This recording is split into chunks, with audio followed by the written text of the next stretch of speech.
You've been carrying too much for too long, old pain, hidden anger, that quiet sadness you never talk about. They told you to just move on, to stay positive, to let it go. But no one told you how. So you smile in public, but feel heavy in private. You're tired of pretending, tired of the racing thoughts, tired of waking up with that same tight feeling in your chest. But what if I told you, you don't have to stay stuck? That deep peace, the kind that softens your soul and resets your heart, it's not a myth. It's not just for monks in mountains. It's real, and it's closer than you think. Buddhist wisdom isn't about religion or rules. It's about freedom from fear, from chaos, from emotional pain.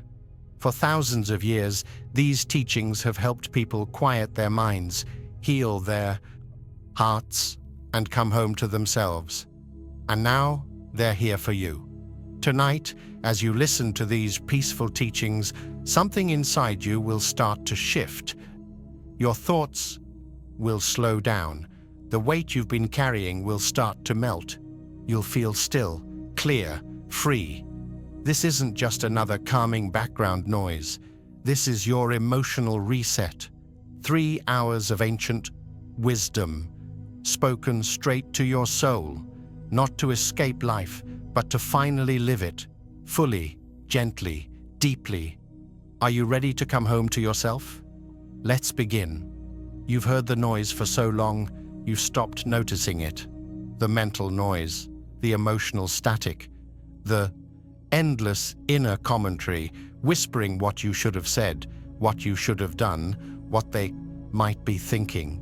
You scroll, you click, you fill every second and still feel restless, still feel like something's missing. Not more content, not more input, but space, stillness, silence.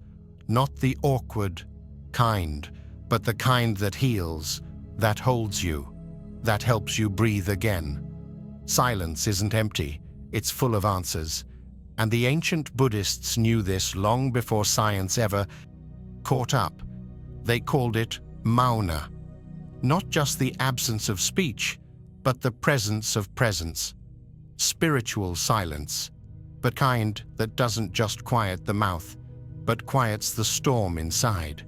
A silence that doesn't suppress emotion, but helps it unfold and dissolve, like ink fading into water.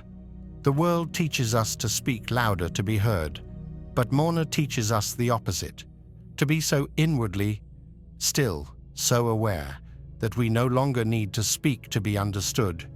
And when practiced fully, Mauna becomes more than a break from talking. It becomes medicine for the nervous system, for the heart, for the parts of you that words can't touch. In Buddhist monasteries, silence isn't punishment, it's sanctuary. It resets the nervous system by shifting your attention from reaction to observation, from noise to nuance. When the mouth stops moving, body starts whispering. Your shoulders reveal the stress they've been holding. Your chest shows how long it, 39, S, been constricted. Your jaw tells you how often you clench it when no one, 39, S, looking. What you begin to feel once the external world goes quiet is the internal one waking up. Silence trains you to see what's really going on, not just outside, but inside. Thoughts become clearer, not because they stop, but because they no longer tangle. They start to float, and in that float, you can watch them without grabbing onto them. You start to notice patterns, the ones that always lead to anxiety, the ones that always spiral into guilt, and with time, you stop feeding them. You stop reacting to every thought like it's the truth. You start observing like a witness rather than jumping in as the actor. This shift, this step back is subtle, but it changes everything. Silence also resets emotional clarity. Emotions are waves, but most people interrupt the wave halfway. We talk over it, think through it, distract ourselves, suppress it. But when you stop and stay in silence, the emotion completes its cycle. It rises, it peaks, and it falls, without needing to be fixed, just felt. This emotional resolution, letting the wave, finishes what most of us are starving for, but it can't happen when we're always jumping from one input to the next. Silence gives you the space to actually feel, not just react, and feeling fully is how you heal fully.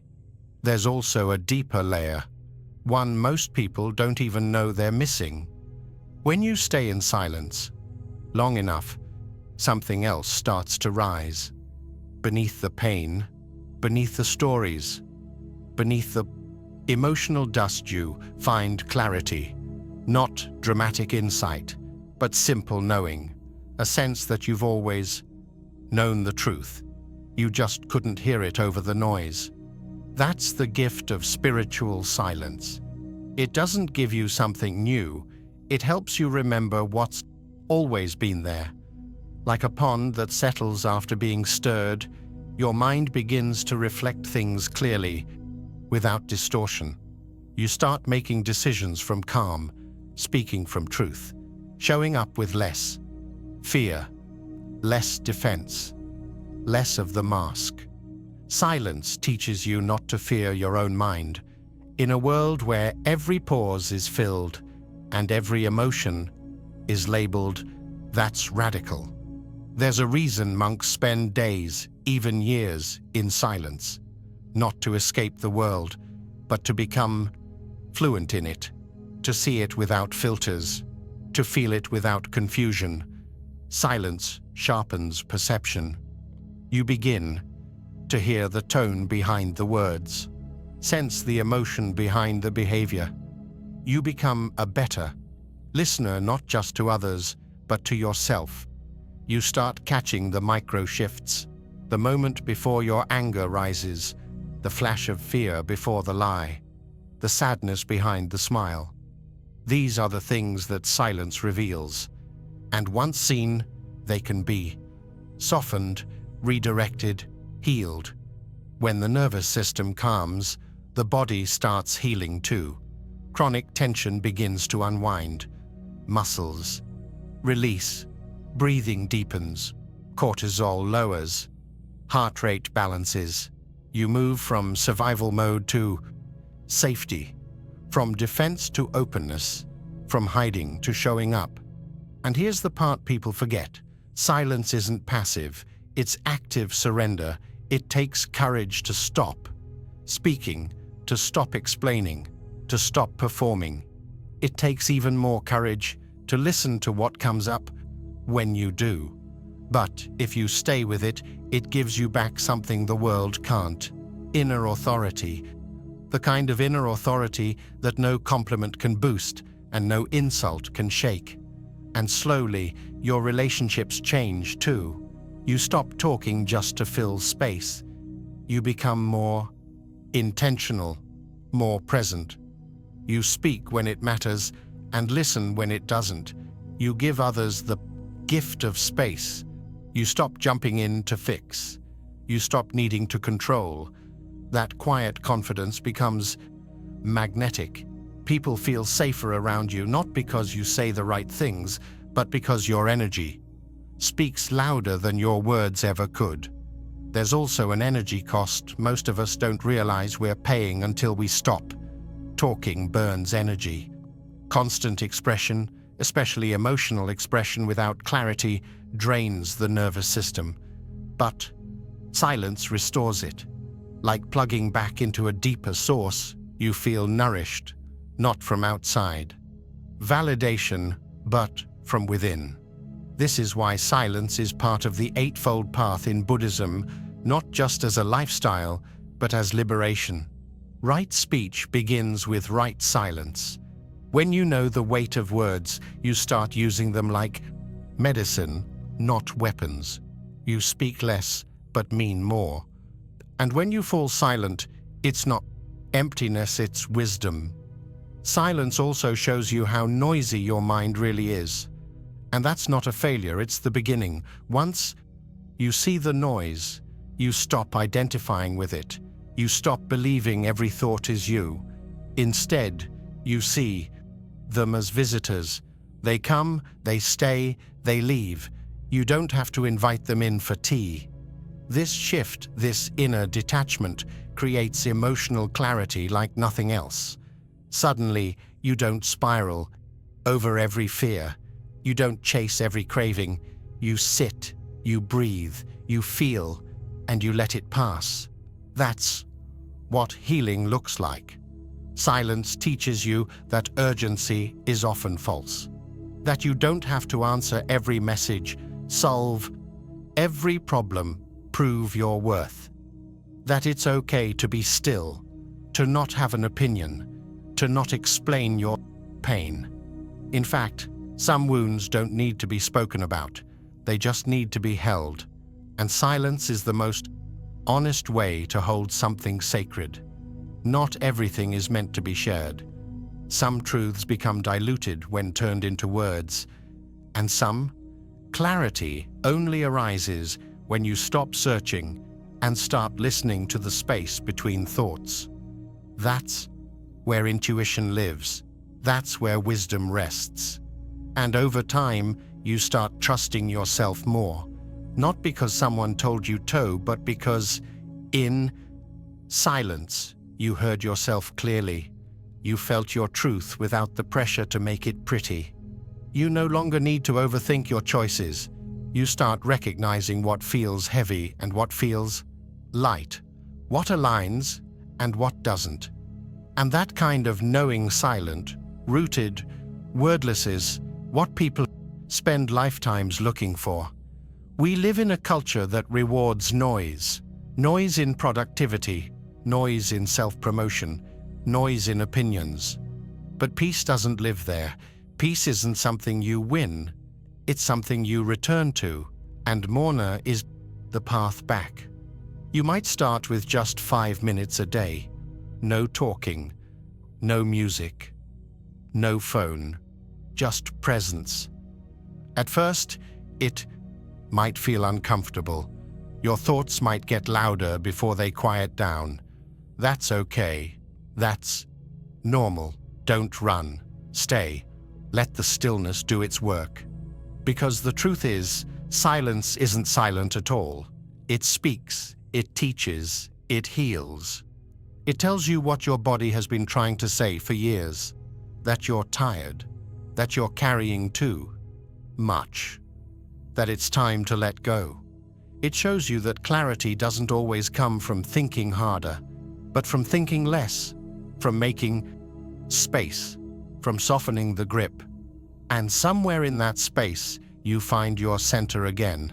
Not the version of you shaped by fear or urgency or expectation, but the version that's always been there.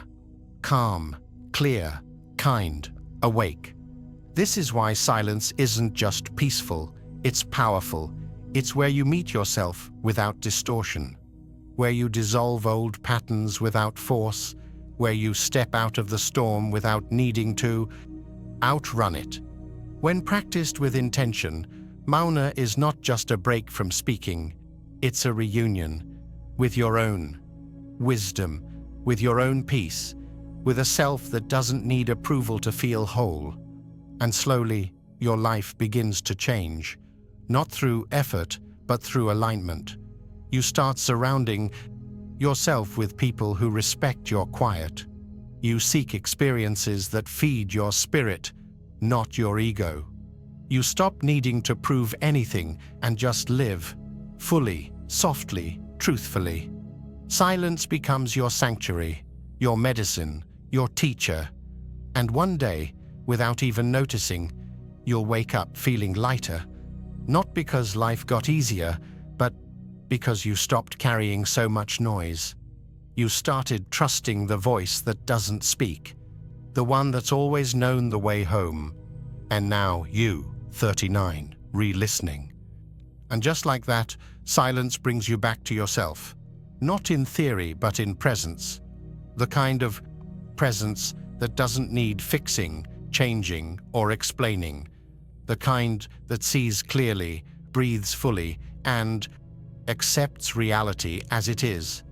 But there's something else waiting under that quiet. Something most people avoid without realizing. Pain. Not loud pain, not dramatic pain, deeper pain. The one you carry quietly, the one that hides beneath your strength. The ache of what you've lost, the weight of what never healed. The emotions you buried to survive. And this is where the real work begins. Because silence doesn't erase suffering. It brings it into focus. But Buddhism doesn't ask you to run from it. It invites you to face it. And not just face it, but transform it. That's the alchemy. The ancient, sacred turning of something heavy into something healing. Dukkha is the word. Emotional pain, discomfort, dissatisfaction. It's not just grief or trauma. It's that subtle sense of unrest, the tightness in the chest when things go wrong, the low hum of longing when something's missing, the quiet frustration when life doesn't match the picture in your mind. Most people try to escape dukkha through distraction, through denial, through trying to fix everything outside themselves. But Buddhism flips the script. It teaches that suffering isn't a mistake, it's a messenger. And if you listen to it, really listen, it becomes your teacher, not to punish you, but to guide you. Every emotional wound holds the seeds of wisdom, but only if you stop trying to get rid of it, long enough to hear what it's trying to say. Transformation doesn't begin when the pain stops. It begins when you stop resisting it, when you stop treating sadness like a problem, when you stop treating grief like a weakness, when you stop trying to numb anger and start understanding it instead. Pain doesn't want to hurt you. It wants to show you where you're not aligned, where you've abandoned yourself, where you still need to heal. And once you understand this, your relationship with suffering changes. You stop seeing it as a failure. You stop asking, "Why me?" and start asking, "What is this here to teach me?" That shift is everything. Because now, instead of hiding from your wounds, you start working with them. You stop blaming the protease one's world for what you feel. You begin to see that every emotional trigger is a doorway, a chance to meet a part of yourself that's still waiting for your attention. Dukkha becomes a path, a practice, a portal. Through the lens of Buddhist teachings, suffering isn't about punishment or karma catching up to you. It's about friction, the friction between what ice and what your mind insists should be. That friction causes pain, but the pain points you to where you, 39, still clinging to control, clinging to perfection, clinging to the past. And that's where the alchemy starts. You bring awareness into the exact place where you want to run. You turn toward what hurts without trying to fix it. You hold the fear. You sit with the shame. You allow the anger to breathe. And in that honest space, something shifts. Compassion rises, not as a concept, but as a force. Real compassion isn't about being nice. It's about seeing clearly. And when you see your pain without judgment, you start seeing everyone else's pain differently too. You stop reacting to people's outbursts. You begin to recognize that their cruelty is often a mask for their own wounds, that their coldness comes from their own freezing inside, that their walls are the result of their own broken trust. This kind of seeing gives you power. Not power over others, but power to respond from love instead of fear. to stay grounded when others are reactive, to hold space instead of lashing out. Because you've met your own darkness, you've walked through it, you've made peace with it, and that journey builds a strength nothing outside you can touch. This is what the Buddha meant by liberation, not the end of hardship, but the end of being controlled by it. The freedom to feel everything without being consumed by it. The power to use suffering as fuel, not as chains. Because when you stop fighting your pain, it starts guiding you, it softens you, it teaches you empathy not just for others, but for the parts of yourself you used to reject. And this is important because you can't fully love others until you've stopped hating parts of yourself. You can't offer deep compassion if you're still shaming your own sadness. But when you hold your emotional pain with patience, with care, it changes texture. The sharpness softens, the heat cools. What once felt unbearable becomes understandable, and what's understandable becomes transformable. This is emotional transmutation, taking the raw energy of pain and giving it new direction. Like fire that used to burn now becoming light, like a wound that used to define you becoming a scar that teaches.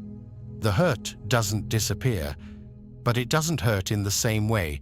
It becomes part of your wholeness, not something you hide, but something you honor. And with time, you start trusting this process. You stop fearing hard emotions. You stop reacting to discomfort with panic. You begin to see sadness as a sign of depth, anger as a signal for boundaries, anxiety as a messenger for unmet needs. You stop labeling emotions as good or bad. You start listening instead. Listening for what each one is trying to protect, what each one is trying to heal. That's the compassion inside dukkha. It reveals what matters to you. You wouldn't grieve if you didn't love. You wouldn't get angry if you didn't care. You wouldn't feel anxious if you didn't crave safety. Pain doesn't make you broken. It makes you human, and being human is sacred. In Buddhist practice, this transformation is not forced. It's allowed. You don't rush the pain. You don't bypass it. You give it space. You let it unfold in its own rhythm. You sit with it the way a monk sits with breath, gently, consistently, with patience. And in that stillness, healing happens. Not always quickly, not always visibly, but deeply, quietly, steadily. And eventually, you begin to notice the shifts. You don't react to criticism like you used to. You don't spiral when plans fall apart. You don't carry resentment for days. It's not that you feel less, it's that you've built capacity to hold what you feel. Your nervous system becomes more resilient. Your mind becomes clearer. Your heart becomes stronger. And this changes how you show up in the world. You become less defensive, more present, less focused on fixing others, and more focused on understanding them. You stop needing people to behave a certain way in order for you to feel okay. You stop tying your worth to things you can't control. That's real freedom. And it starts with embracing your own suffering as sacred material.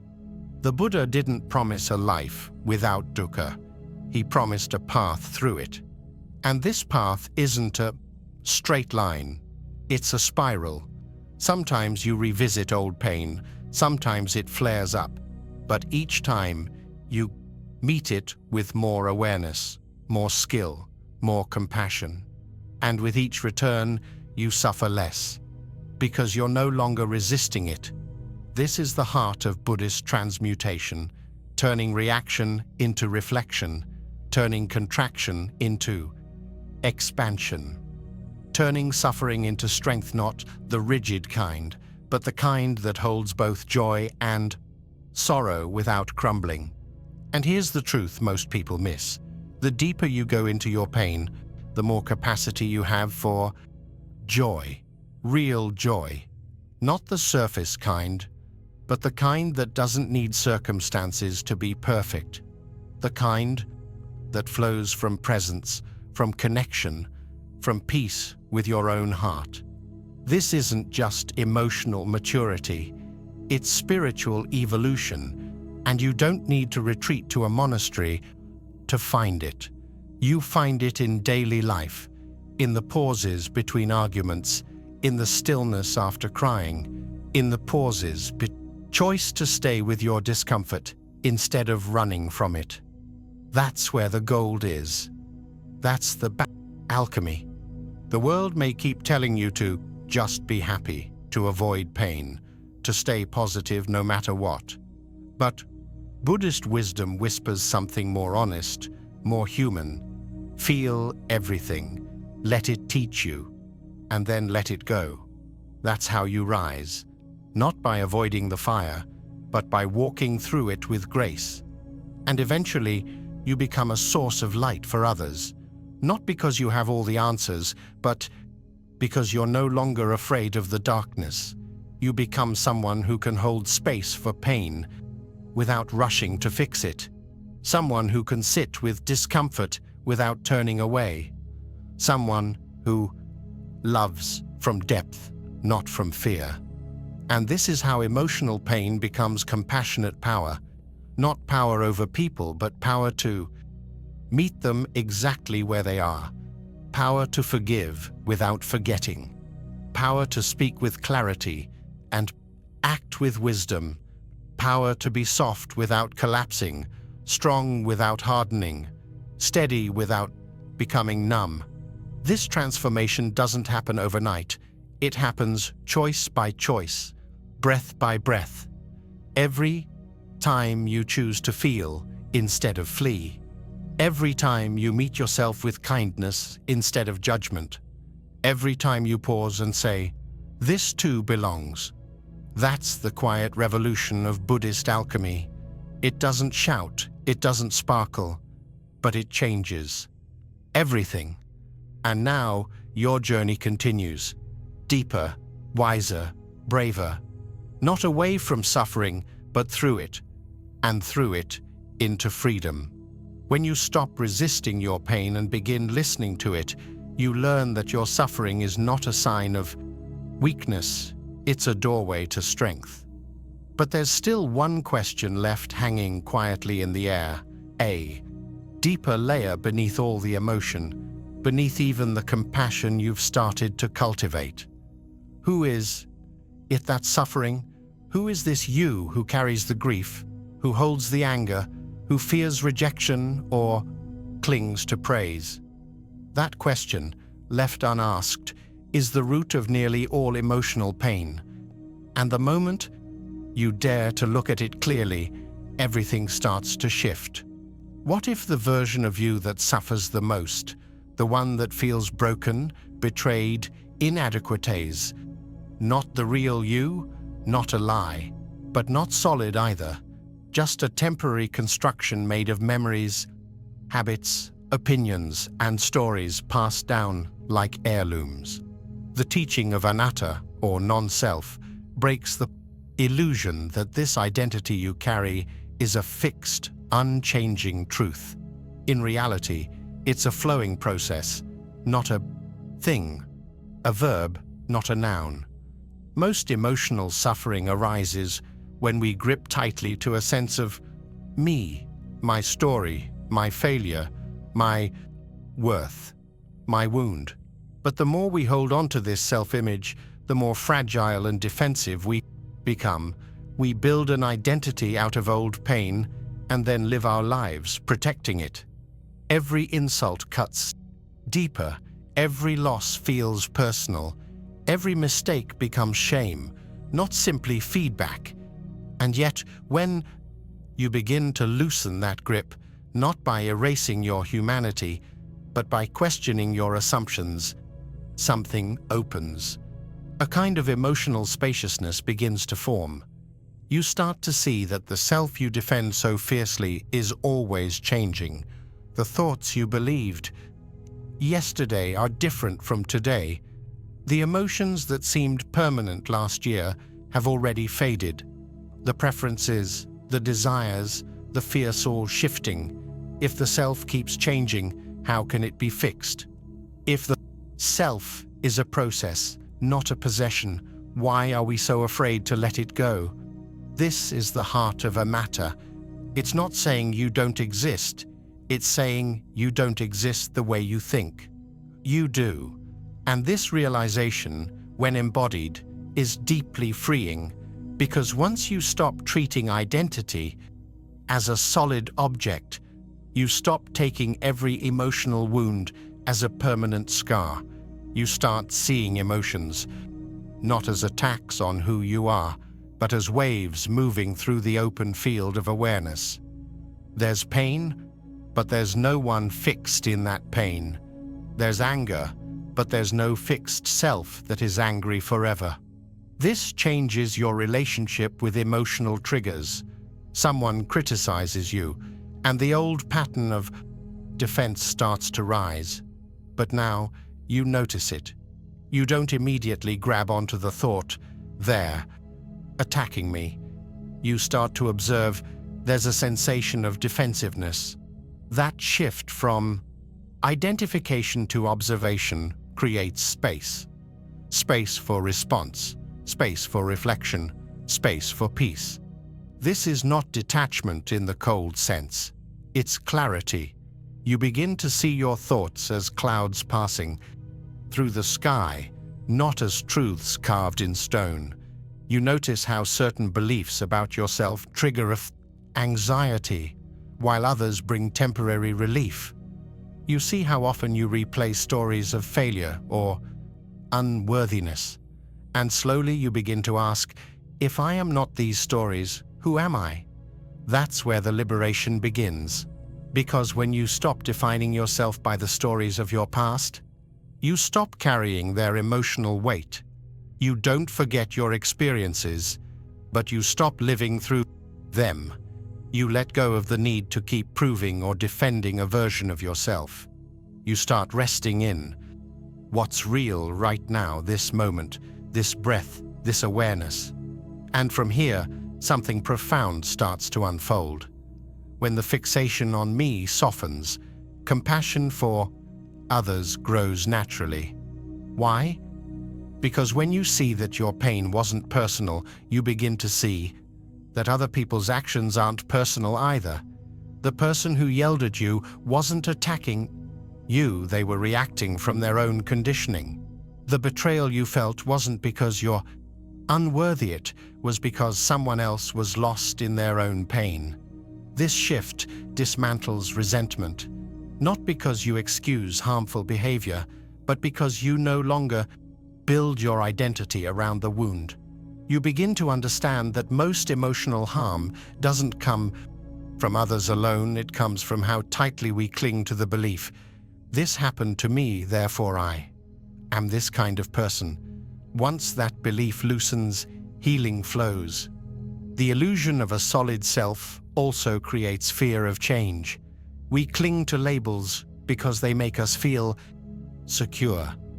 But the truth is, identity becomes a prison when we refuse to evolve.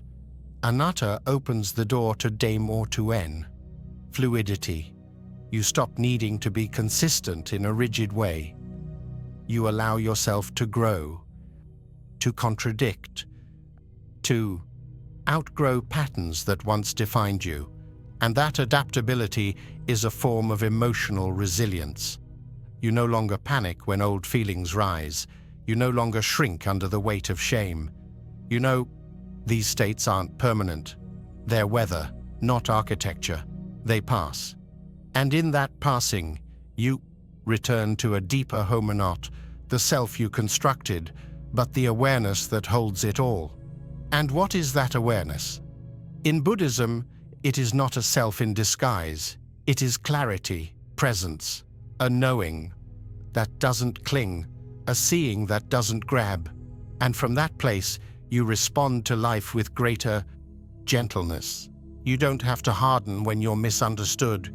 You don't have to inflate when You're praised, you stay centered. Not because you're avoiding emotion, but because you're no longer identified with every thought and feeling that arises.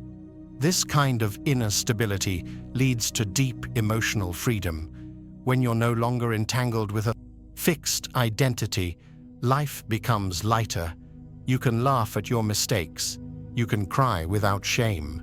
You can express yourself without fear of contradiction. There's a natural honesty that emerges when you don't need to be anyone in particular. Relationships begin to transform as well. You stop needing others to reflect back a certain image of you. You listen more. You defend less. You become curious instead of controlling. Because when your identity isn't on the line, you're free to be present. You can hold space for difference. You can forgive more easily, because your ego isn't absorbing every slight like an open wound. And this has a ripple effect. Your calm becomes a mirror. Your openness becomes an invitation. You stop feeding conflict with reactivity. You start disarming tension with presence, and not by force, but by resting in the simplicity of being. The less you carry the burden of identity, the more energy you have, care, to serve, to love. This understanding also breaks the cycle of seeking. So much suffering comes from trying to become someone better, more successful, more liked, more spiritual. But when you see through the breeze, illusion of a fixed self, you stop chasing versions of yourself that don't exist. You start living from presence instead of performance. And presence brings peace. You're not trying to fix every flaw. You're not constantly adjusting your mask. You're just here, aware, alive. And in that presence, joy arises. Not the kind that depends on circumstances, but the quiet kind. The kind that comes from not needing anything extra to feel complete. This is not about erasing personality or becoming passive. It's about seeing that your personality is a fluid expression, not a fixed identity. It's about knowing that who you are is not limited to your thoughts or history. And when you stop believing that you are your pain, your past, your labels, you step into a new kind of freedom without edges. This shift also allows for emotional healing on a subtle level. Often, emotional wounds stay stuck because they're tied to identity. I'm someone who always gets abandoned. I'm someone who's never enough. These identities track the pain, but when you question the identity, the wound has room to move. You can still feel grief, but it doesn't define you. You can still face fear, but it doesn't shape your self-worth. You begin to live from awareness, not from history. And awareness doesn't need a story to exist. It just is. And that just is-ness becomes your ground, stable, clear, open. This is the liberation anatta offers, not through force or denial, but through understanding. A gentle undoing of everything that keeps you bound. A return to what's always been here, the awareness. Underneath every experience, the presence that holds every emotion, the stillness beneath every movement. When you live from that place, emotions still arise, but they flow through you, not into you. They don't stick, they don't define, they visit and they leave, and in between, you rest in something quiet, something whole. That is emotional liberation, not the end of feeling, but the end of being held hostage by the idea of who you think you are. And in that letting go, you find something more real than identity. You find peace, and not the kind that needs to be earned, but the kind that was always yours. All you had to do was stop gripping the illusion long enough to feel it. When identity softens, clarity enters. No longer chained to labels or past stories, the mind begins to notice what was always there but rarely seen.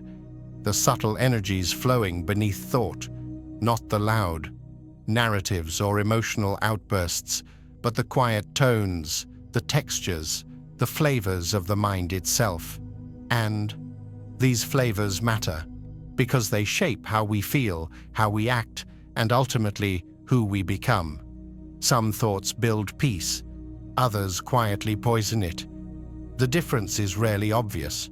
That's why so many fall into suffering without knowing why. The Buddha offered a map, not just to understand thought, but to feel its moral weight, its energy, its consequence. He called it kusala and akusala, two paths, two qualities. One leads to clarity, the other to confusion. One opens the heart, the other clouds it. This isn't about morality in the way we usually think of it. It's about alignment, mental hygiene, emotional integrity. Kusala refers to thoughts, intentions, and actions that are skillful, meaning they come from a place of wisdom, balance, and compassion. They lead to well-being, not just for others, but for you. They uplift the mind. They don't leave a bitter residue. Akusala, by contrast, refers to unskillful states, not bad in a moral sense, but unwholesome, rooted in greed, hatred, or delusion.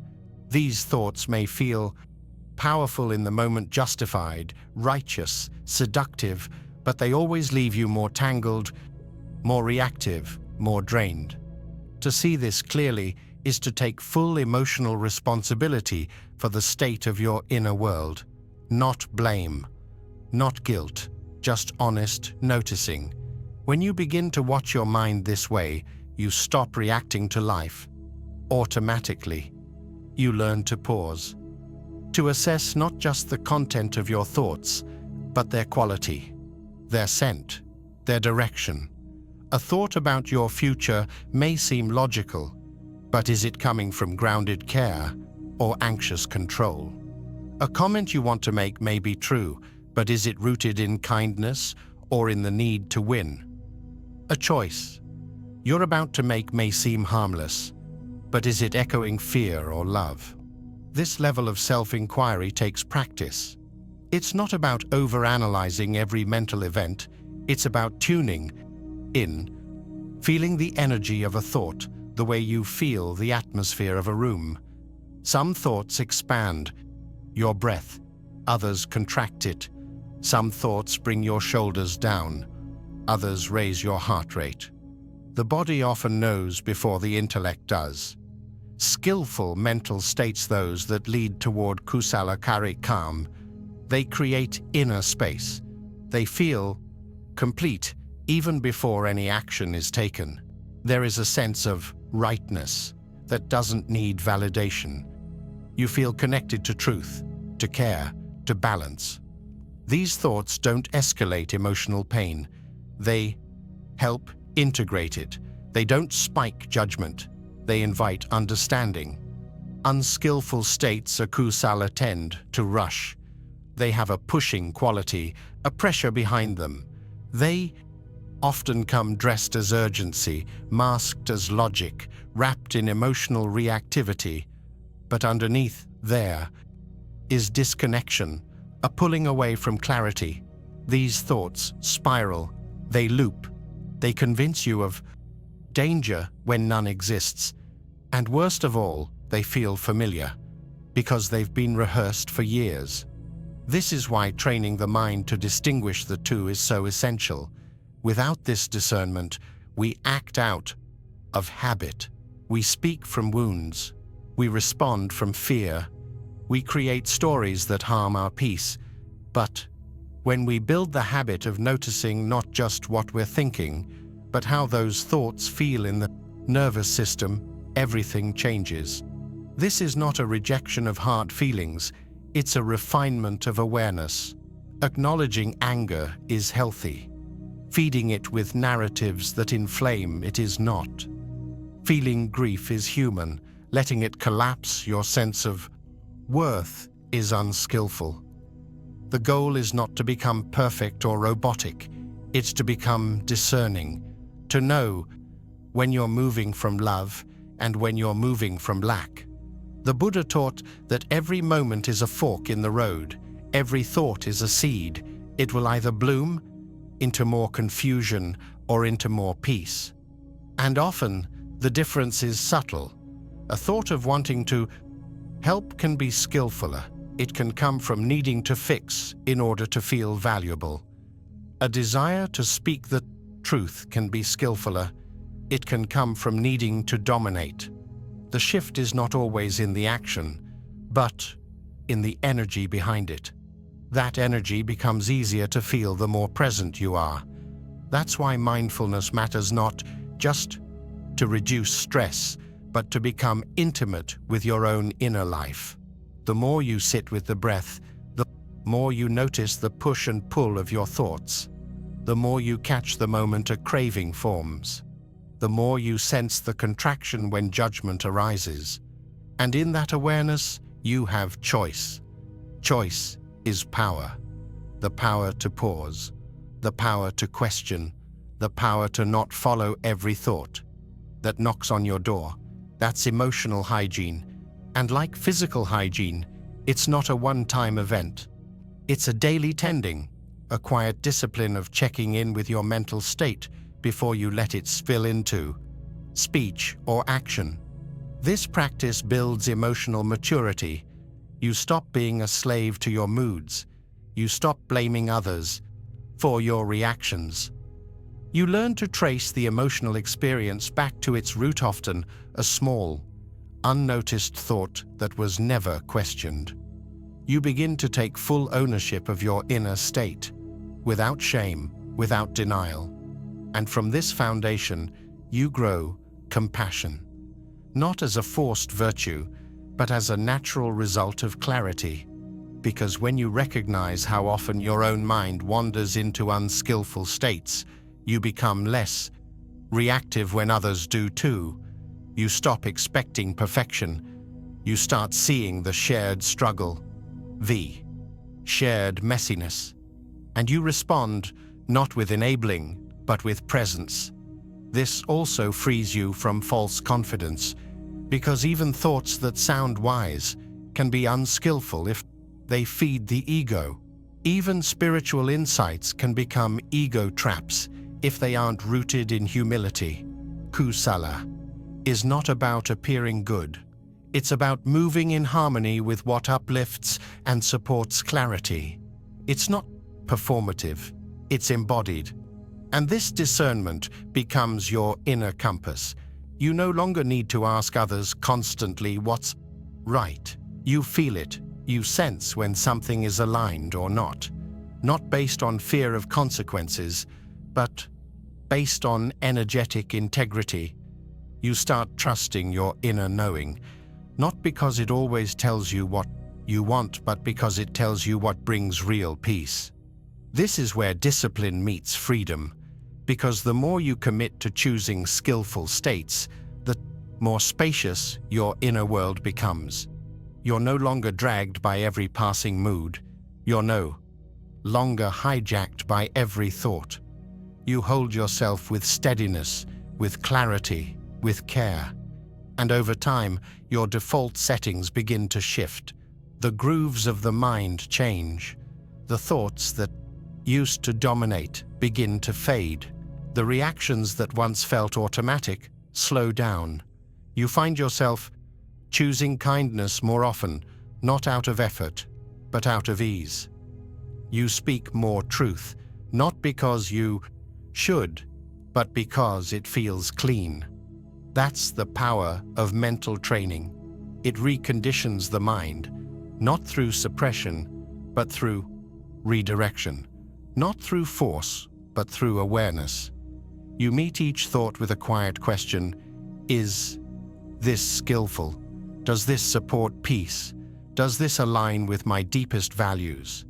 This inquiry doesn't turn you into a moralist. It turns you into someone who respects their inner world. Someone who cares enough about their own well-being to not feed the thoughts that erode it. Someone who begins to see thoughts not as facts, but as suggestions. And not all suggestions are helpful. The mind, untrained, is wild. But the mind, observed, becomes a source of wisdom. When you pay attention, you learn what nourishes you and what drains you. You learn the difference between inspiration and impulse, between insight and insecurity, between love and attachment.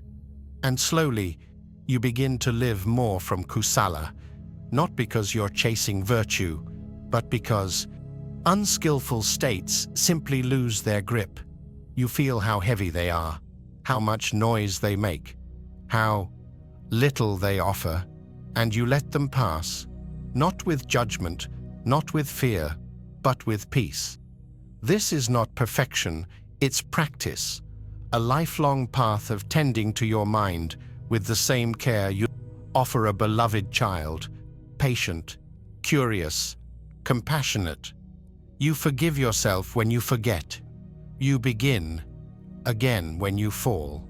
And with each return, you strengthen the muscle of discernment. Because at the end of the day, the quality of your life is shaped by the quality of your thoughts. Not just the ones you notice, but the ones you entertain, the ones you believe, the ones you repeat. Every moment of awareness is a chance to choose skillfulness over reactivity, presence over habit, peace over drama. And it starts with one simple question, whispered in the silence between thoughts.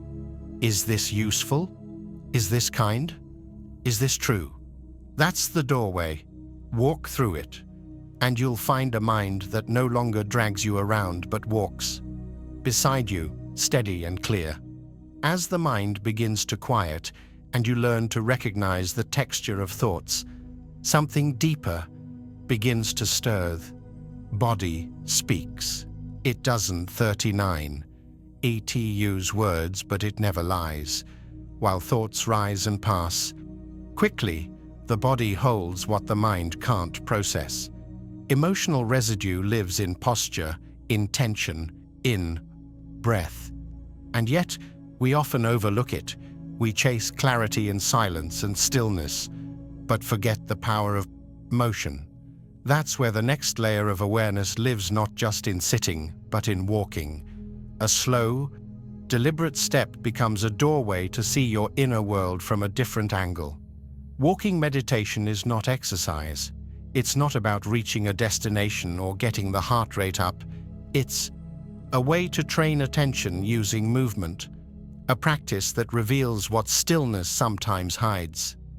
When the body moves with presence, emotions surface gently. You start to notice what you carry without force, without judgment. This method is one of the most overlooked yet profound tools in Buddhist practice. It brings the mind down into the feet, into the legs, into the ground. It grounds thought. It slows down reaction. It gives rhythm to reflection. Each step becomes a mirror. You notice how your weight shifts, how your pace speeds up when you 39, anxious, how your feet drag when you 39, avoiding something, how tension pools in the hips when anger is present. These are not metaphors, they are patterns, real, lived experiences that appear through movement, and by paying attention, you begin to read them clearly. Mindful walking gives you access to a different form of intelligence, embodied insight. You are no longer just watching your thoughts from the outside. You are experiencing them as sensations, as patterns of breath and balance. And this teaches you something that stillness cannot: how to carry mindfulness into life, into motion, into the places where things aren't quiet. When you walk slowly, with full awareness, you give your nervous system time to catch up with your mind. Most people move through life too fast for their emotions to be digested. They're 5 steps ahead. of their feelings, but walking meditation corrects that. It forces a slower rhythm, one where you can track your emotional weather in real time, where the act of stepping becomes a form of listening, and with that listening comes clarity. Not dramatic realization, just small, steady shifts. You might feel a tightness in the chest that wasn't 39T obvious before, a habit of clenching your jaw, a recurring thought that always appears when you cross a certain threshold. These are signals. And when you walk with tension, you're not just noticing them, you're letting them move through. The body naturally processes emotion when we stop interfering. Walking helps this. It gives the mind just enough to do so the deeper patterns can surface. You, 39, not trying to solve anything. You, 39, simply witnessing how your inner world unfolds step by step. And in this process, something opens, emotional. Patterns that felt stuck begin to loosen. They begin to move. And over time, they begin to dissolve. What you're learning is emotional literacy not through analysis, but through rhythm. Every footstep becomes a punctuation mark in the inner dialogue. You begin to notice how your thoughts influence your steps, how your mood shapes your posture. And with this awareness, choice returns. You can slow down when anger pushes. You can breathe when fear closes in. You can soften the body even when the heart feels hard. This is what makes walking meditation a practice of integration. It brings the insight of stillness into the world of action. It allows you to stay grounded even when things move. It trains the nervous system to regulate under motion. And this has powerful effects in daily life. When stress rises, you don't immediately react. You've trained yourself to observe. When conflict appears, you're less likely to tighten. You've learned to stay present in the body. This presence changes how you relate to emotion. You stop treating it like a threat. You start feeling it as energy, not identity. Sadness becomes something that moves through the spine, not something that defines your worth. Frustration becomes a tightening in the calves, not a sign of failure. These shifts are subtle, but over time, they create a new relationship with your emotional landscape. The body becomes your ally, not just a vehicle. It becomes a partner in awareness. You feel your weight. As it shifts, you hear the sounds around you. You notice how the environment affects your inner state. A certain path might bring up old memories. A corner might tighten your breath. These cues were always there, you just weren't tuned to them. Walking meditation tunes you. It refines your instrument. It teaches you that presence is portable, that you don't need silence to be mindful, that every step can be sacred, every breath can be a reset. You begin to use walking not to get somewhere, but to return to yourself. And this return is healing, especially when emotion feels too big to sit with. Some pain is too dense to hold still, but it softens with motion. Walking creates just enough movement for the nervous system to stay open. It gives fear a way to flow out. It gives grief a rhythm to follow. It gives anger a path to unwind. These are not techniques, they're truths rooted in practice. You also begin to realize that emotion isn't static. It moves in cycles. And when you walk with awareness, you can track these cycles. You see how sadness rises, stays, and then fades. You feel how irritation pulses, then softens. This tracking creates confidence. You learn that no state lasts forever. That emotional storms, like weather, always pass if you don't hold on to them. And walking teaches you to not hold, not by suppressing, but by allowing, by letting each step carry something away, by trusting that the earth can hold what you release, that your body knows how to reset if you let it. Over time, walking meditation strengthens your resilience. You no longer fear discomfort. You meet it. You walk with it. You learn its rhythm. And in that companionship, you begin to understand something vital, that healing doesn't mean erasing pain. It means learning to move with it, to carry it without collapse, to stay open in the presence of heaviness. This doesn't make you detached. It makes you steady. You start navigating life with more grace. You become less reactive, more reflective. You don't run from discomfort. You walk through it with attention, with care, with patience. And in this practice, you find simplicity. No tools, no devices, just your body, your breath, your presence. It's enough. It's always been enough. This is what the Buddha taught, that liberation is in this moment, in this body, in this awareness, not after a retreat, not in some distant state, but right here, step by step by step. As your feet meet the ground, your mind learns to settle, your emotions learn to move, your heart learns to listen. You're not trying to become peaceful, you're becoming peace itself, not through control but through connection.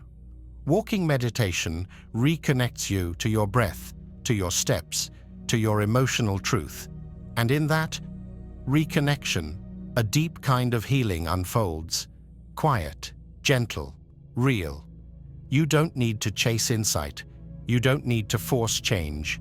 You just need to walk aware, alive, present. Let the body guide.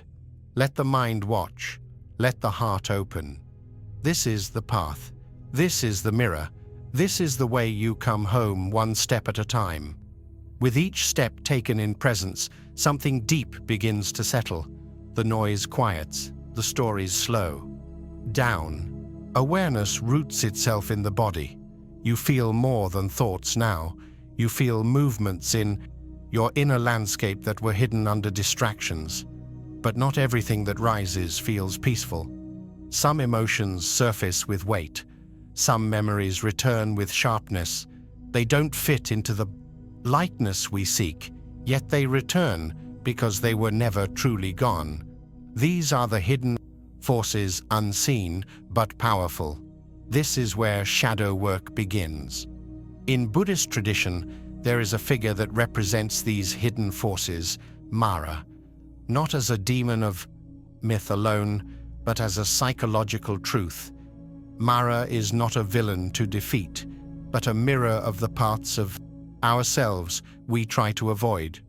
Fear, desire, self-doubt, jealousies are the forms Mara takes. And when left in the dark, they grow stronger.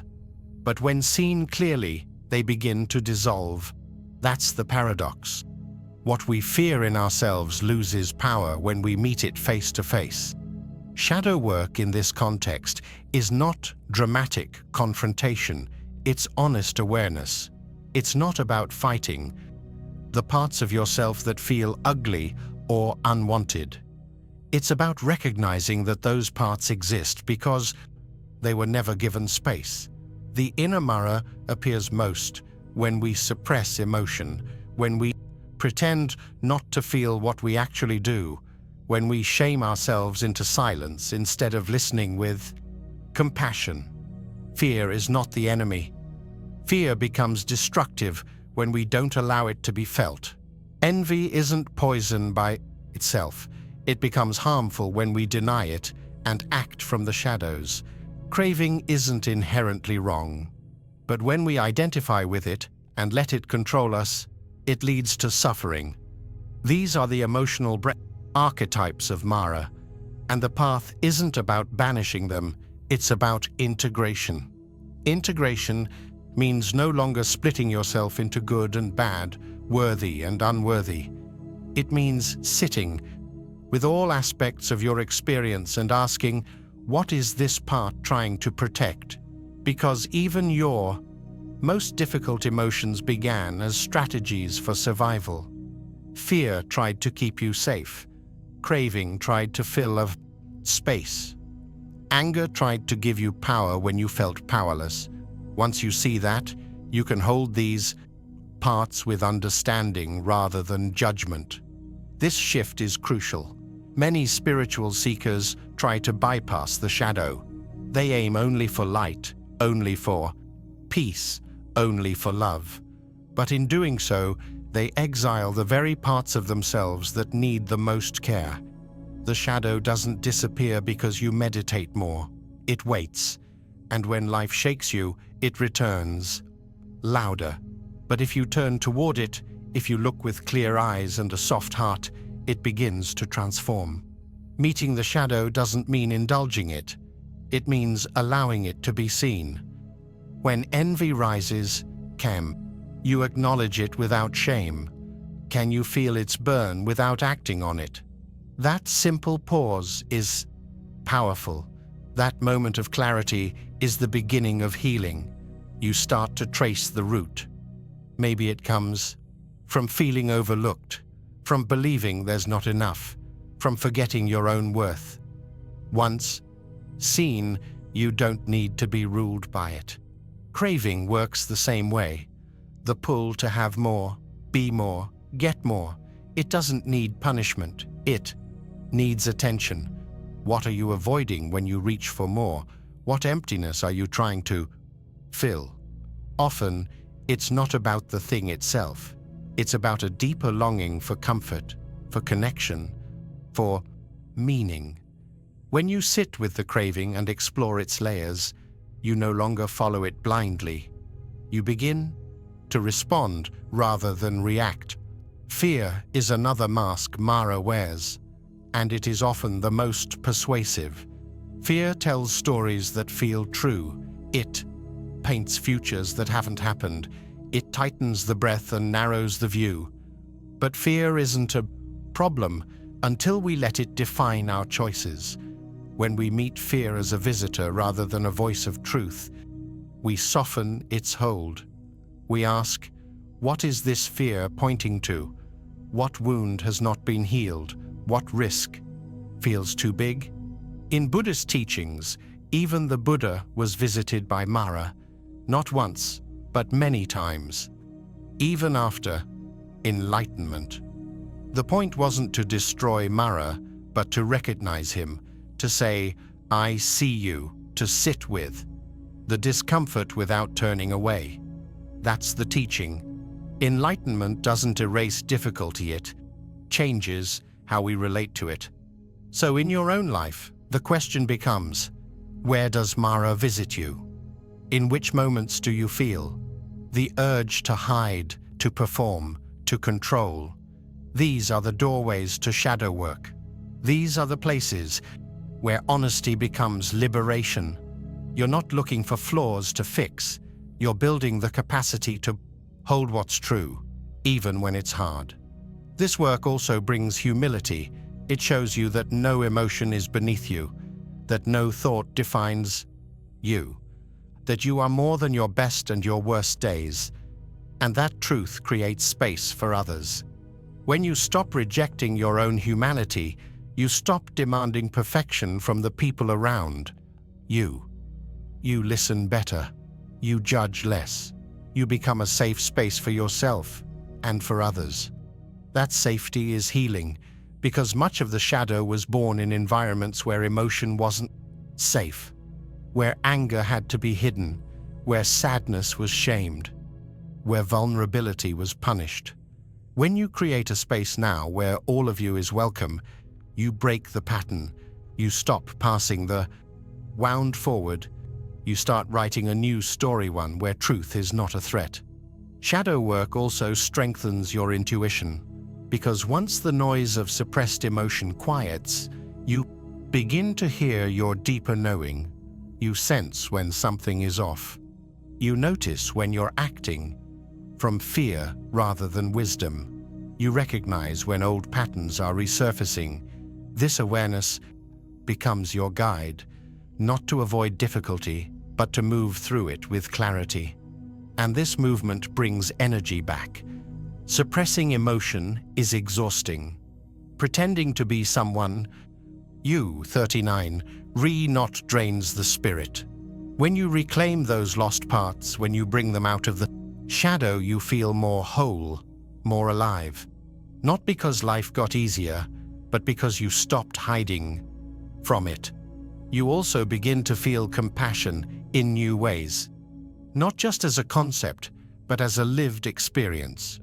You know what it's like to struggle with jealousy, to be afraid, to crave validation, and that knowing helps. You see others more gently. You no longer react to their masks. You recognize their pain beneath the surface, and that recognition is healing for both of you. The work doesn't end. Mara returns, sometimes in familiar forms, sometimes wearing new faces. But now you know the signs. You feel the contraction. You hear the story. And instead of collapsing into it, you pause, you acknowledge, you breathe, you let it pass. And if it doesn't pass quickly, you stay. You hold yourself through it, not with force, not with blame, but with patience. Because this is the path, not escape, not perfection, but presence, deep, unwavering. Presence with whatever arises. You don't need to fix your shadow, you need to know it. You need to see it clearly enough that it doesn't need to shout. When you stop making parts of yourself wrong, those parts stop sabotaging you. They become integrated, aligned. They give their energy back to the whole. That's the promise of this path, not that you'll never feel fear again, but that fear will no longer shape your identity. Not that craving disappears, but that it no longer leads your choices.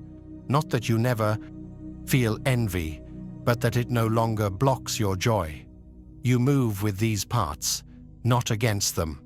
And in that movement, you grow, not away from yourself, but deeper into yourself, into a version of you that is honest, aware, and whole.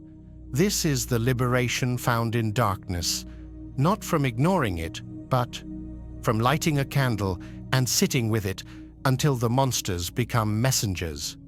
That's how you befriend the inner Mara, not through rejection, through recognition, through love. Fierce enough to hold what hurts, through wisdom steady enough to see clearly, through presence deep enough to heal, and step by step, moment by moment, shadow becomes light, not because it changed, but because you did. When you stop rejecting your inner darkness and begin holding it with presence, something profound begins to shift. You no longer run from discomfort, you learn to meet it. You understand that the parts of you once tried to silence were never your enemies, they were guides. But even with this insight, there is a deeper layer that continues to surface, a pattern that seems to repeat. You notice how the same emotional pain keeps returning. Different people, different situations, but the same inner loop. You heal, and then you find yourself back in the same struggle, not because you failed, but because something deeper is trying to reveal itself. This is where the wisdom of samsara becomes essential, not as a doctrine of literal rebirth, but as a psychological and emotional map. Samsara is the cycle of birth and death, of rising and falling, of becoming and unraveling. In Buddhist teachings, it represents the wheel of suffering endless repetition, driven by craving, aversion, and ignorance. But on a personal level, it points to the patterns that govern our emotional lives, the loops we find ourselves trapped in again and again, without realizing how or why. Each time you react to pain with the same story, each time you chase validation through the same role, each time you fall into the same argument or fear or habit, you're experiencing a personal version of samsara. It's not just about what happens outside. It's about how you keep giving birth to the same experience internally, even after the outer conditions have changed. And until you recognize the cycle, you remain inside it, believing it. 39's life when it's really just repetition. Awareness is what interrupts the loop. Not dramatic insight, but slow, steady seeing. You begin to trace the moments before the emotion peaks. You notice the sensation before the thought forms. You become sensitive to how your inner world reacts before your outer world does. And in that gap, you find choice. You're no longer spinning unconsciously, you're witnessing the pattern with clarity. This witnessing is not passive, it's the beginning of transformation. When you see how often your mind recreates the same reality, you begin to ask different questions. Not, how do I fix this? But, what is fueling this? The answer is often subtle. A belief formed in childhood, a fear of being abandoned, a need to feel significant. These emotional roots power the wheel of samsara, and once seen clearly, they begin to lose their grip. You start to understand how craving drives you into cycles. Not just material craving, but emotional. Craving the desire to feel loved, needed, admired, important. When this desire is unconscious, it creates behaviors that seek constant reassurance. You give too much. You sacrifice your truth. You chase connections that drain you. And when it collapses, you start again rebuilding the same illusion, hoping for a different outcome. Aversion plays a similar role. You avoid discomfort at all costs. You silence what's true to keep the peace. You shut down in conflict. You distract yourself from pain. But what you avoid grows stronger. And so the cycle continues, repeating until the avoidance becomes more painful than the feeling itself. Only then do you turn toward it. And when you do, the cycle starts to dissolve. Ignorance is the final thread, not stupidity, but unconsciousness. You act without knowing why. You say yes when you mean no. You perform roles that no longer reflect who you are. This kind of blindness keeps the wheel turning. It keeps you trapped in identities that were never yours to carry. The moment you begin to question, to pause, to feel, the light breaks through. You're no longer asleep in your own life. This is what rebirthing through samsara awareness means. Not leaving life, but waking up inside it. Not rejecting experience, but seeing it clearly enough to stop being consumed by it. You still feel, you still struggle, but now you have perspective. You understand that suffering often repeats not because you're broken, but because your awareness hasn't reached that part yet. You also realize that every cycle has a doorway. The pattern itself is not your prison, it's your teacher. The trigger that repeats is pointing somewhere. The emotion that floods you is guarding something. When you explore instead of resist, you begin to see the story behind the pattern, the identity it's trying to protect, the fear it's trying to avoid. And when that story is brought into the light, it begins to dissolve. The loop loosens, the energy shifts. And then something remarkable happens. You find that you no longer react in the same way. You pause before responding. You feel the old pattern rising, but you don't follow it. You stay with the discomfort, long enough to move through it instead of around it. This is liberation from the inside out. Not escape, but integration. Not perfection, but presence. This path is not about controlling life. It's about becoming more conscious inside it. You stop expecting people to change so you can feel safe. You stop needing circumstances to align for you to feel peace. You carry the awareness into every moment, and that awareness changes the outcome. You begin to live from a different center, not from fear or grasping, but from clarity. Samsara also teaches humility. You recognize that waking up is not a one-time event. It's a continuous return. You'll fall asleep again. You'll forget. You'll react. But each time, you remember more quickly. You see the loops sooner. You take responsibility more fully, and in that practice you build strength.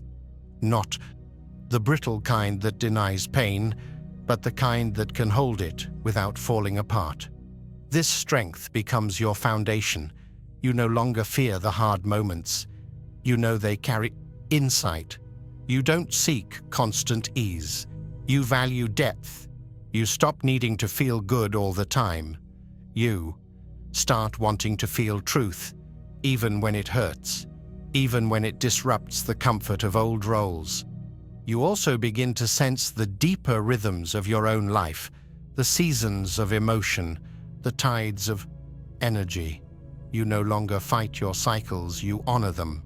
You give space to grief. You allow joy to rise.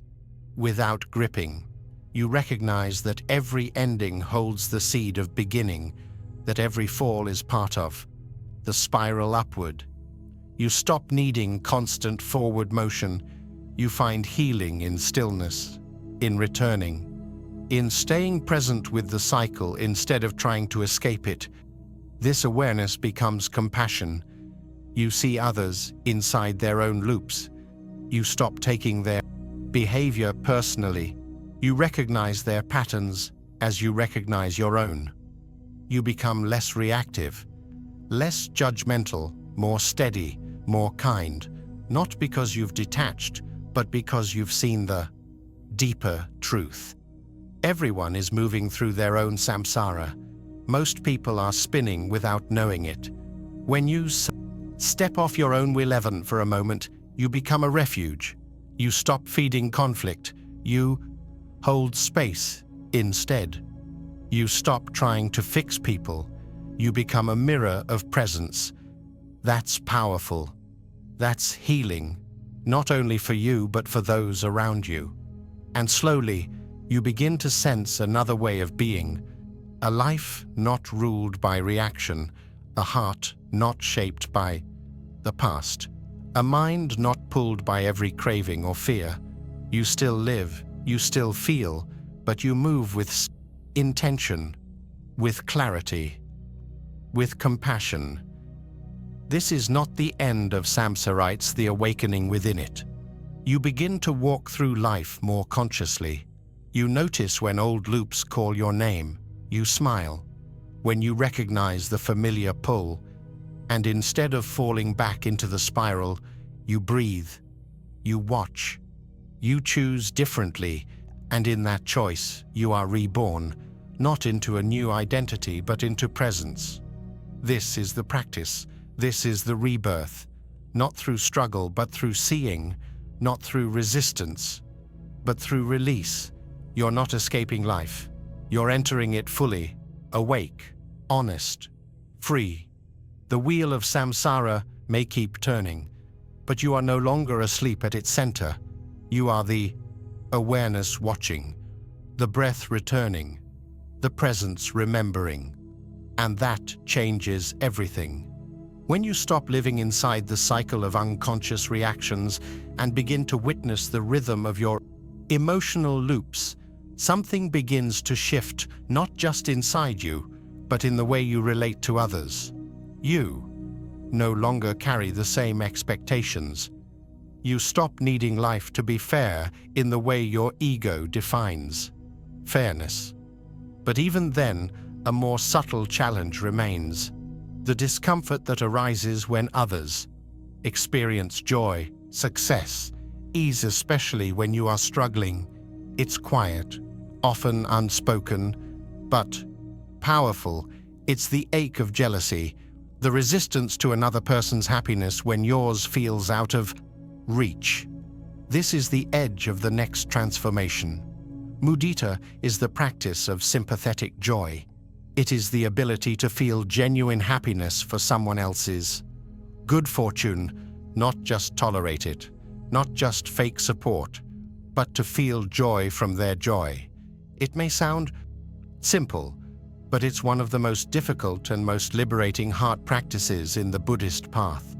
Because it confronts the deep conditioning of comparison, it challenges the belief that love, success, attention, and peace are scarce, that if someone else has more, you must have less.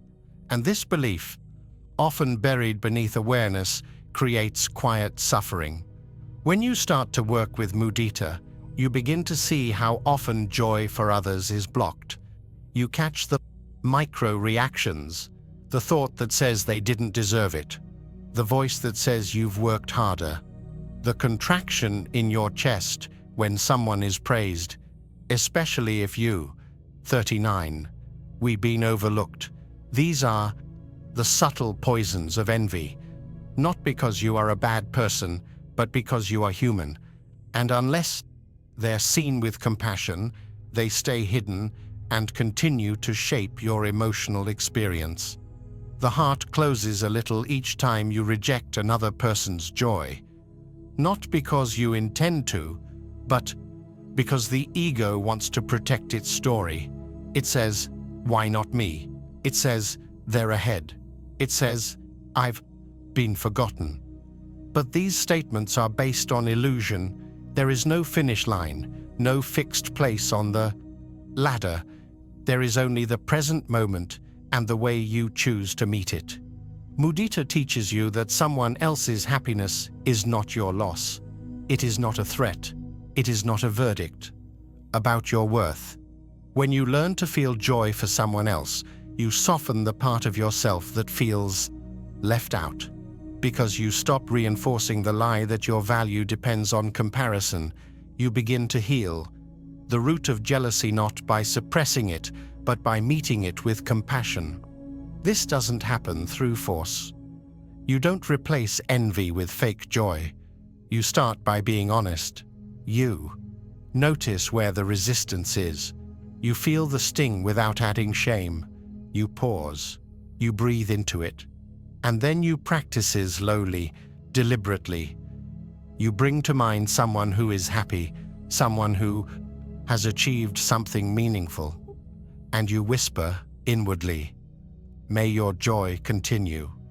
May your blessings grow. May you feel peace." At first, the words may feel hollow, but that's okay. You're not trying to force a feeling. You're planting a seed. Each time you practice, the heart softens, the grip of jealousy loosens, and in its place, space begins to grow. A space where connection can return, a space where love can expand. Because the truth is, when your heart celebrates someone else's joy, you heal your own pain. You shift from scarcity to abundance. You begin to realize that joy is not limited, that the light in another person does not dim yours, that we rise together, not at each other's expense. This shift rewires the nervous system. It teaches the body that joy is safe, that opening the heart doesn't mean losing ground, that softening doesn't mean weakness. You begin to feel how closed you've been, not by choice, but by habit, and now you have a practice that opens you gently. Mudita also heals relationships. Many conflicts are not rooted in anger, but in unspoken comparison. The subtle belief that you must compete for love, for attention, for recognition. This belief creates distance. It makes it hard to trust. It turns friendship into rivalry. But when you practice rejoicing in someone's joy, you begin to dissolve that distance. You build bridges where there were once walls. You learn to love without needing to win. And this love becomes a refuge, not only for others, but for you. Because the more you celebrate joy, the more joy you feel. You no longer wait for life to give you a reason to be happy. You find happiness in the happiness of the people around you. Your well-being is no longer limited to your own achievements. It expands. It includes more. It becomes shared. This doesn't mean ignoring your pain. It means expanding your capacity, holding space for both your sadness and their success, your grief and their celebration. You become emotionally mature not by suppressing what you feel, but by including more in your awareness. This maturity creates resilience. A heart that bends but does not break. And this kind of heart is powerful. It cannot be pulled into drama. It cannot be easily offended. It doesn't need to prove anything, because it is full, not from ego, but from connection, from presence, from love that is no longer transactional. This is where mudita becomes a force not passive, but transformative. It cuts through the illusion of separation.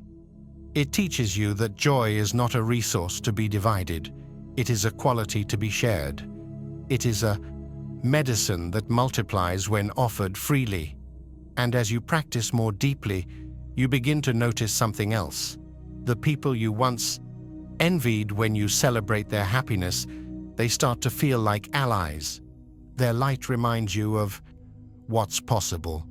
Their growth becomes inspiration, not comparison. You shift from insecurity to solidarity. You also start to notice who you struggle to feel joy for, not as a judgment, but as insight. These are places where your own wounds still ask to be seen. Maybe it's the sibling who always seemed favored, the friend who always had what you lacked, the stranger whose success triggers old stories of not being enough.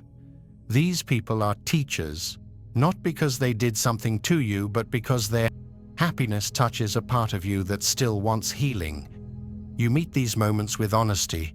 You pause, you feel, you breathe, you offer the words anyway. May your joy continue. May you be well. May your happiness bring peace to others. Even when it feels hard, you say the words. Not because you have to, but because you're choosing to grow. And you grow. Each time you practice mudita, you weaken the roots of jealousy. You untangle the web of comparison. You stop measuring your worth through someone else's life.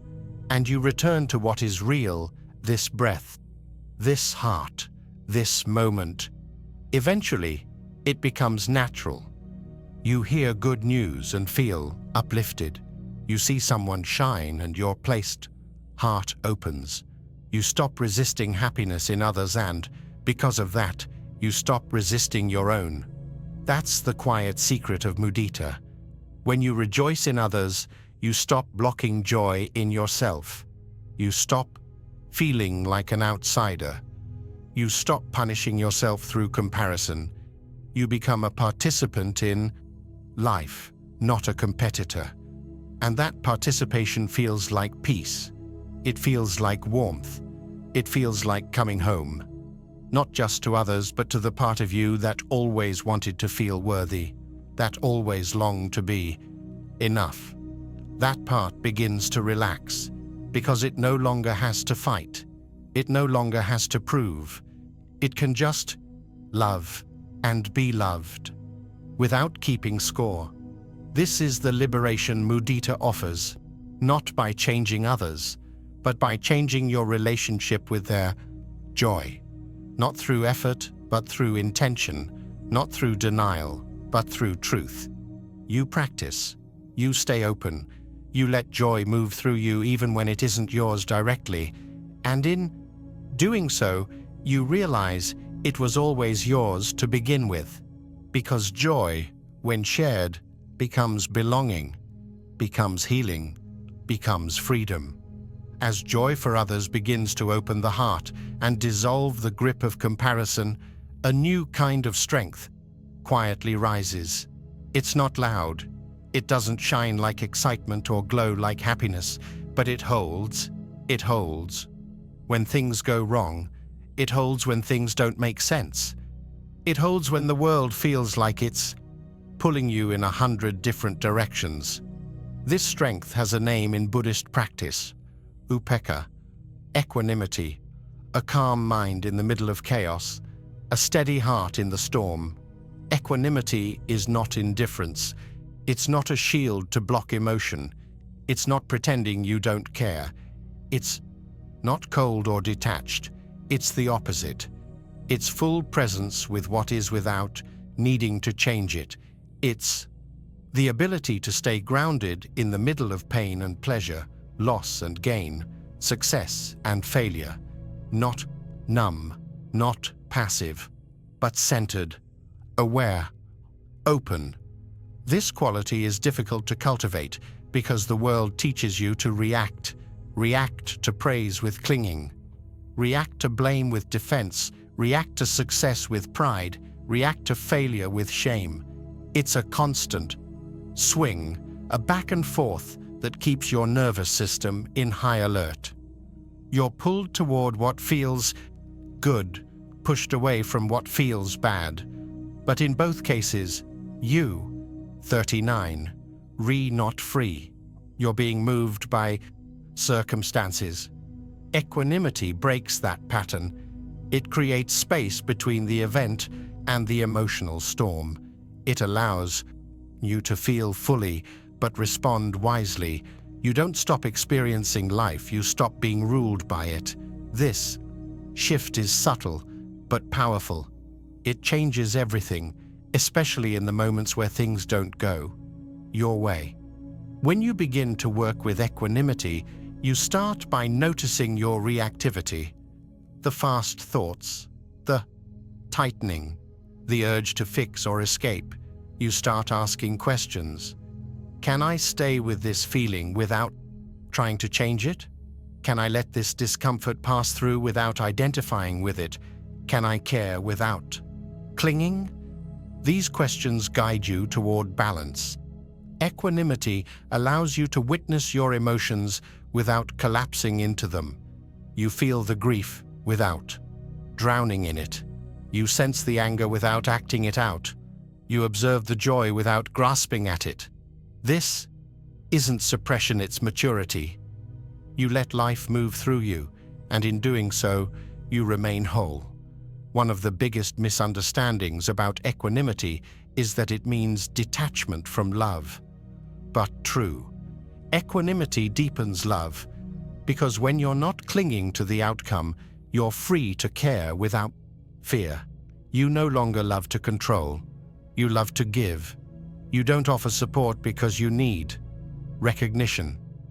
You do it because your heart is steady enough to give without needing anything back. That's what makes it resilient. Equanimity is also essential in conflict. When someone criticizes you, your instinct may be to defend or attack, but equanimity lets you pause. You hear the words, you feel the sting, but you don't react from the wound. You respond from clarity. Maybe you set a boundary. Maybe you speak your truth, but you do it from a grounded place, not a triggered one. This groundedness is what creates trust in yourself and in your relationships. People feel it. They feel the steadiness in your energy. They feel that you won't crumble under pressure or explode under stress. You become a calm space in a world that moves fast. That calm is not perfection, it's practice, a daily choice to come back to presence. Equanimity also supports emotional regulation. When highs and lows no longer control your behavior, you stop swinging between extremes. You don't lose yourself in excitement. You don't spiral in despair. You start noticing the in-between, the quiet middle ground where clarity lives. This doesn't mean you don't feel deeply. It means you stop being thrown by what you feel. You learn to observe pleasure without clinging. You enjoy it, but you don't chase it. You allow it to rise and fade without making it your identity. This frees you from the constant craving for more. It brings contentment, a quiet satisfaction that doesn't need stimulation to survive. You also learn to hold pain with gentleness. You stop resisting what hurts. You allow sadness to be part of your experience without making it your whole identity. You see that even in suffering, there's something steady beneath the waves. That awareness becomes your anchor. Upekkha also teaches you to stop trying to control what you cannot. Much of your stress comes from resistance wanting life to follow your plan. But life doesn't follow your plan. People change. Outcomes surprise you. Nothing stays fixed. Equanimity doesn't stop the change, it stops your suffering about the brood error. Change. You let go, not because you don't care, but because clinging hurts more than release. This doesn't make you passive. Equanimity doesn't mean you stop trying. It means you stop needing. You still act. You still show up. But your happiness is no longer tied to the outcome. You can give your best and let go of the rest. This is how you move through life without burning out, without collapsing from the weight of expectation. And it applies not just to the big moments, but the small ones. When you're stuck in traffic, when someone speaks harshly, when plans fall apart. Instead of reacting with frustration or blame, you pause, you breathe, you remember that this too will pass. You remember that peace is available now, not after things go your way, but right in the middle of what's happening. This is not denial. You're not pretending things are fine when they aren't. You're simply refusing to add suffering to what's already difficult. You meet the moment with presence instead of resistance. That presence opens the door to wisdom. Because when you're not reactive, you can see more clearly. You make better choices. You speak with intention. You act with integrity. You don't waste energy on things that don't matter. You focus on what does. You become less dramatic, more discerning, less chaotic, more grounded. Equanimity also supports forgiveness, not just of others, but of yourself. You stop needing to be perfect. You stop punishing yourself for past mistakes. You recognize that growth is messy, that healing takes time. You give yourself space to be human, to fall and return, to hurt and repair. You stop holding on to regret like a badge. You begin again without judgment, without shame. And with this acceptance comes freedom. You stop expecting yourself to always be in control. You trust the process. You let life unfold without rushing to fix or escape. You learn to be with what is even. When it's uncomfortable, that being with becomes healing. Equanimity also deepens your spiritual practice. Meditation is no longer about reaching a certain state.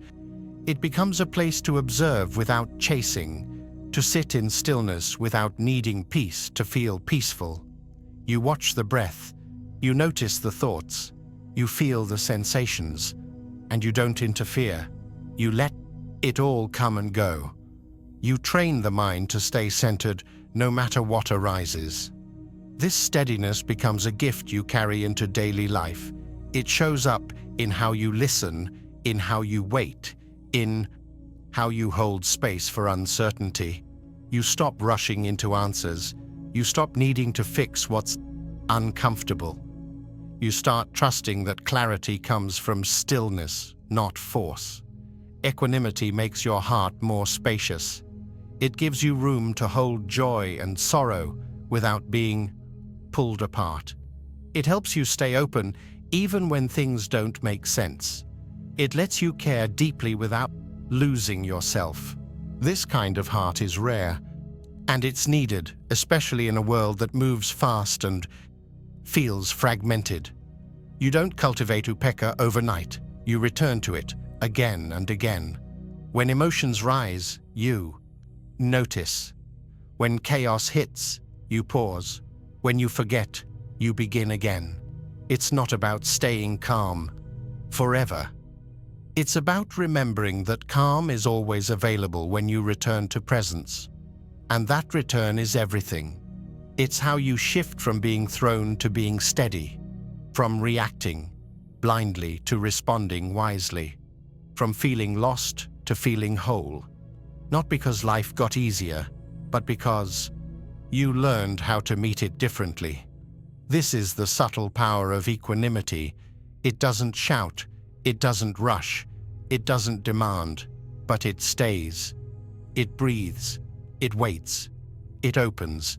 And in that quiet, steady presence, you find a kind of strength that no chaos can touch, a freedom that doesn't depend on conditions, a peace that isn't shaken by the world but becomes a refuge inside it. Even as the heart learns to stay steady in the face of life's changes, something deeper still lingers quietly.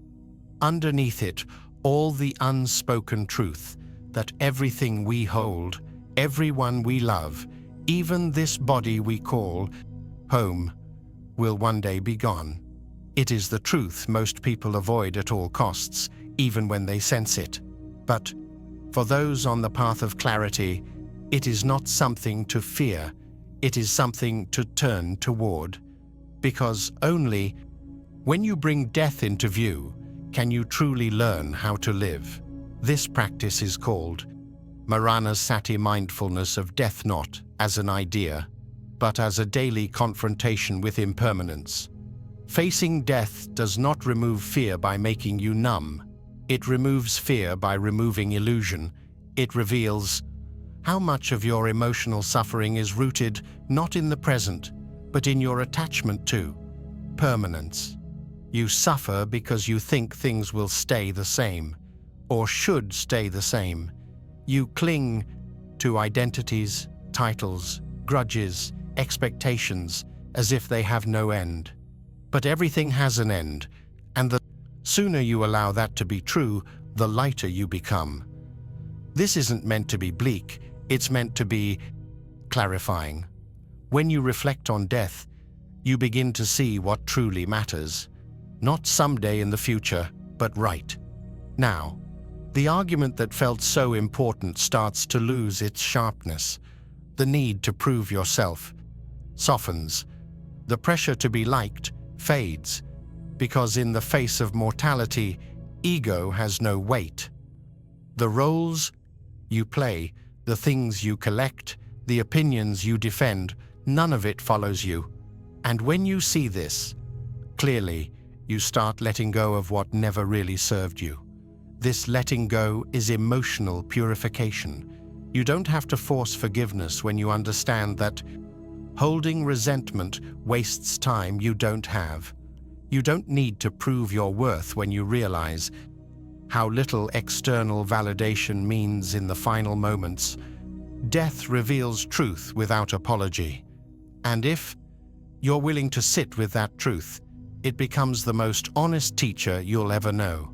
Maranasati is not about thinking of death to feel despair. It's about bringing death close enough that you stop postponing your life. You stop waiting for a better mood, a better version of yourself, a better time. You start living now, fully, with awareness. Because the illusion of endless time is the foundation of procrastination, avoidance, and fear.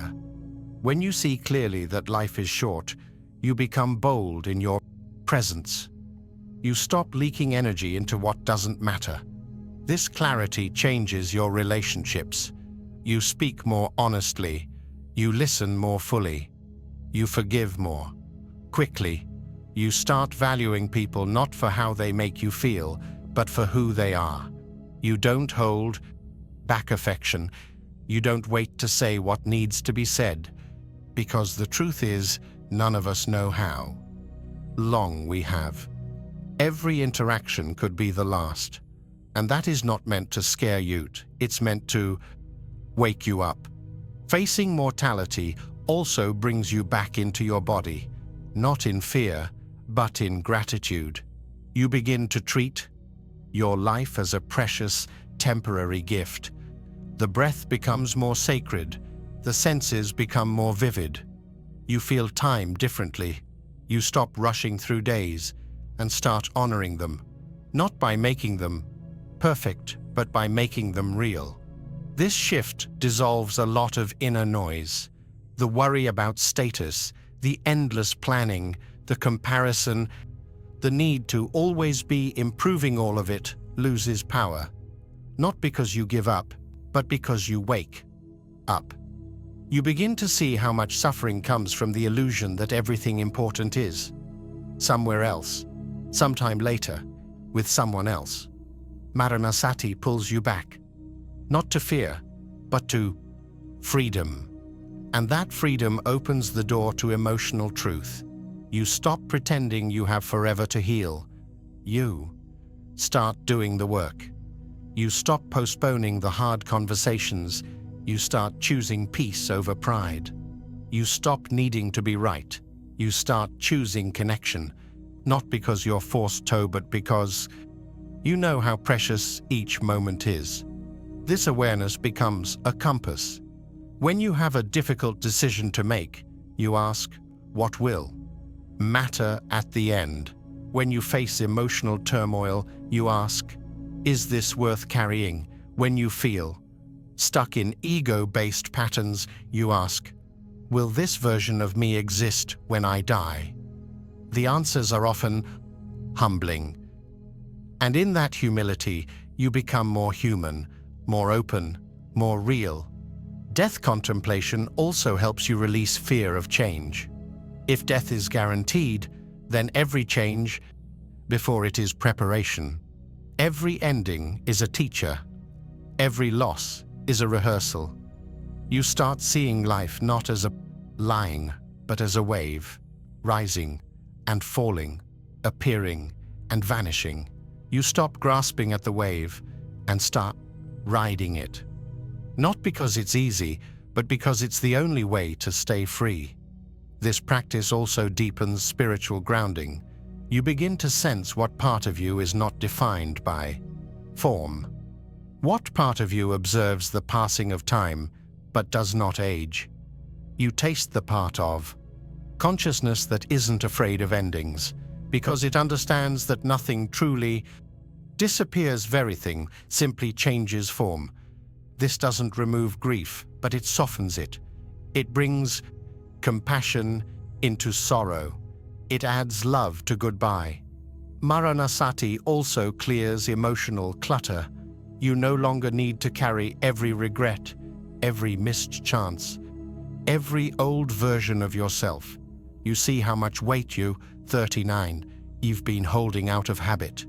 And one by one, you start laying it down. You stop being loyal to who you were and start being true to who you are. This is emotional purification, not through pressure, but through perspective. You don't need a crisis to start this practice. You don't need to wait for illness, loss, or aging. You can begin now, sitting quietly, breathing deeply, bringing to mind the reality that this life is temporary, that this moment is sacred, that this breath is not promised. You might feel discomfort. That's okay. Discomfort is part of the process. It means you're stepping outside the trance of permanence. You're seeing clearly, maybe for the first time. And clarity always brings some pain, but also great peace. That peace shows up in how you move through the world. You stop needing control. You stop clinging to plans. You allow life to surprise you. You appreciate more, demand less. You stop looking for security in things that fade. You find it in presence.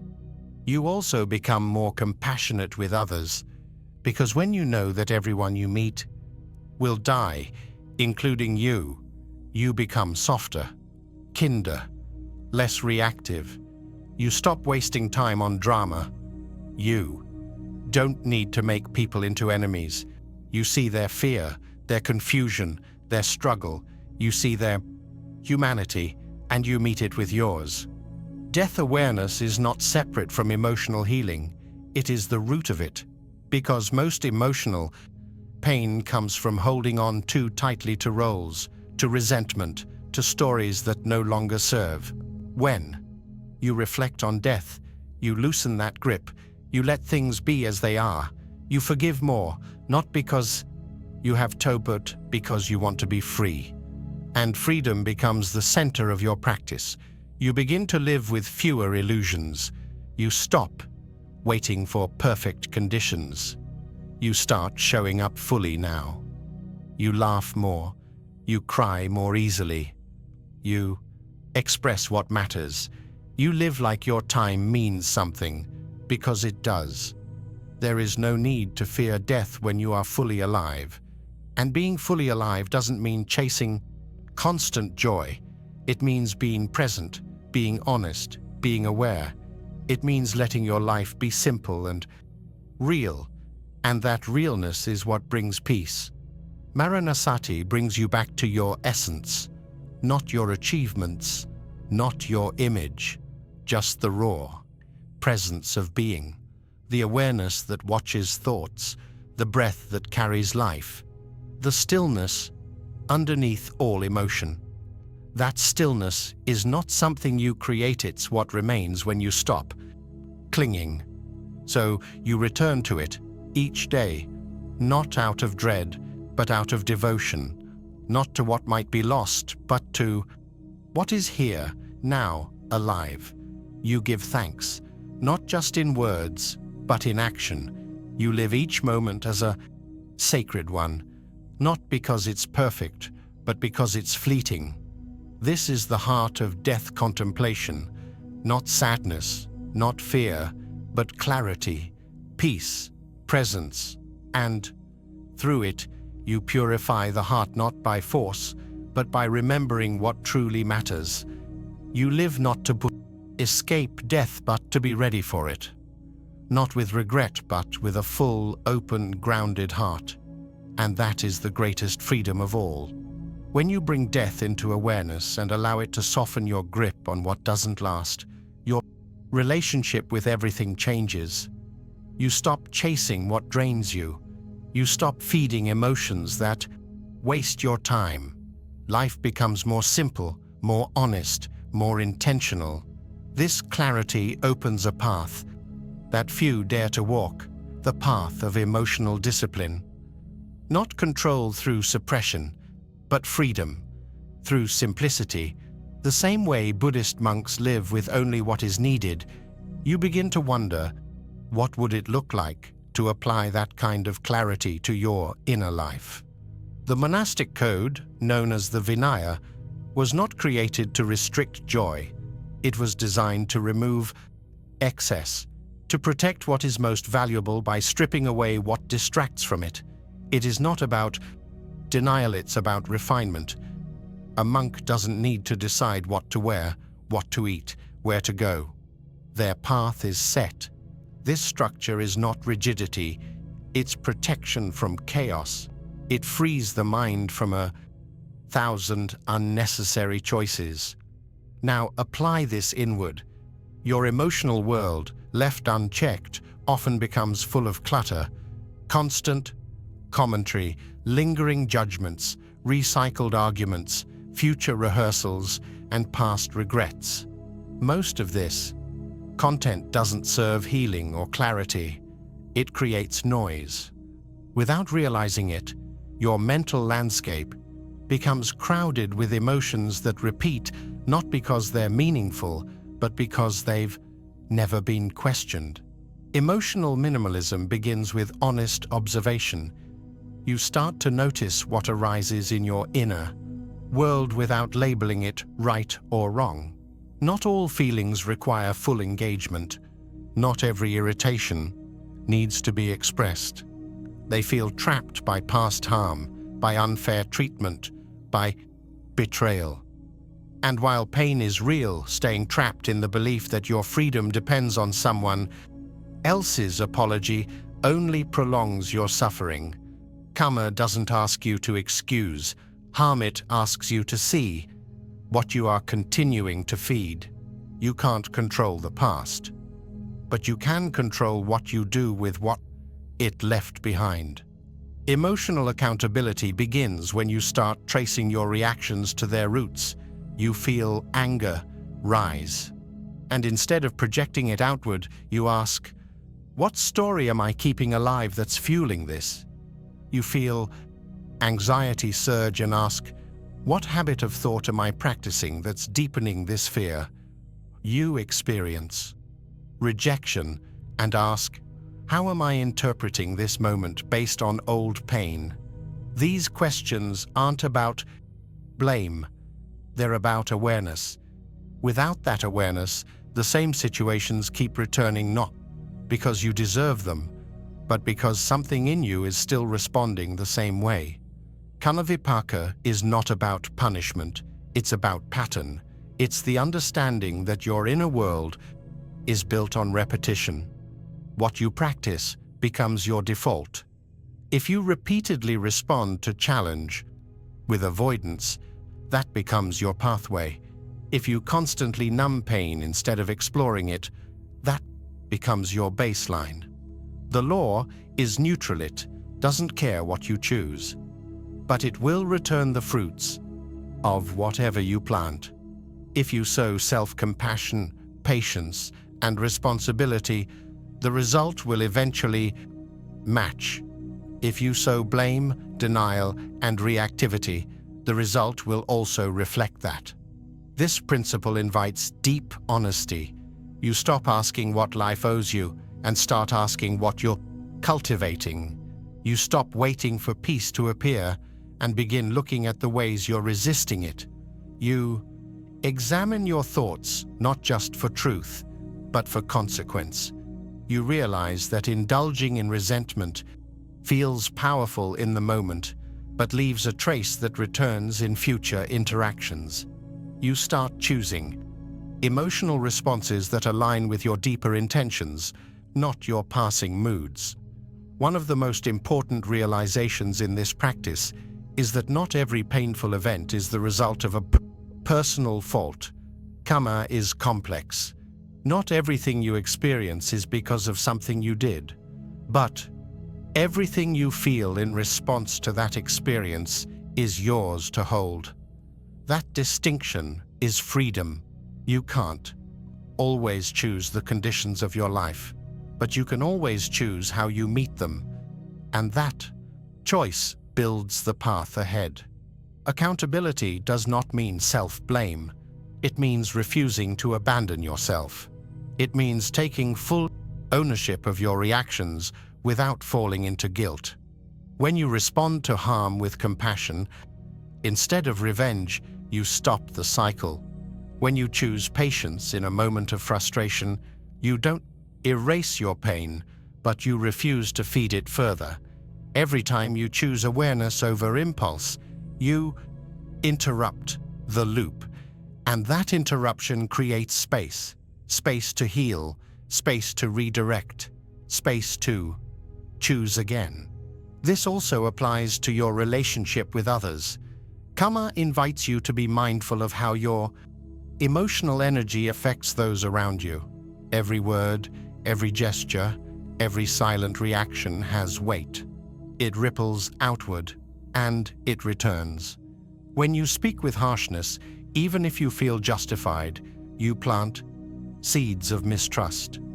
When you listen with real presence, even when it's difficult, you plant seeds of safety. The more you become aware of these impacts, the more you choose alignment over reaction. Not because you're policing yourself, but because you understand the value of your energy. This awareness is not about perfection, it's about direction.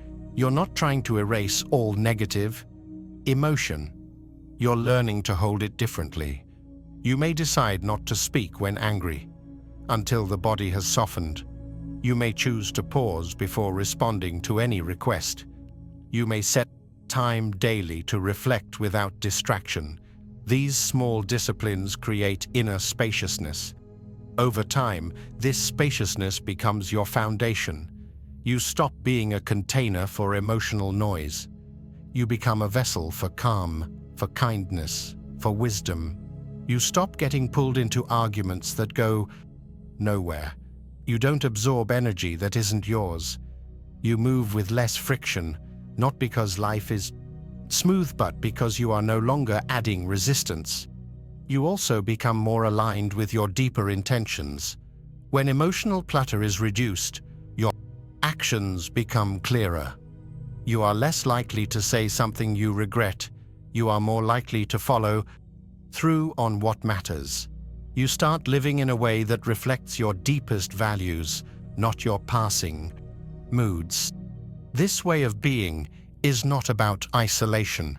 It's about inner clarity. Emotional minimalism makes room for connection, because when you are not carrying your own unresolved noise, you can show up fully for others. You can listen without projecting. You can support without fixing. You can love without control. And this becomes your practice, a daily return to simplicity, a gentle pruning of what is not needed, not just in the outer world, but within your heart. You let go of stories that never belong to you. You release roles that no longer reflect who you are. You stop carrying emotions just because they are familiar. What remains is a kind of lightness, a presence that is full, not crowded, a heart that is open, not scattered. This is the gift of emotional minimalism, not silence for its own sake, but silence that reveals clarity, not suppression, but sovereignty. You begin to live with less noise, less confusion, and more intention. And this intention becomes peace in hope, because everything is perfect, but because everything unnecessary has been set down. You are no longer overwhelmed by your own reactions. You are no longer tangled in mental clutter. You have space to feel, to breathe, to be. This is not about becoming a monk in the world. It's about borrowing the wisdom of discipline to clear the way, to live without the constant pull of every emotion, to choose what you carry, to honor your life not by adding more but by holding less, more fully. As you begin to live with less emotional clutter and move through life with deeper clarity, something becomes undeniable. The patterns in your life, your triggers, your responses, the lessons that return again and again are not random. They aren't punishments, they're echoes. Every action, every intention, every reaction leaves a trace. That trace doesn't disappear.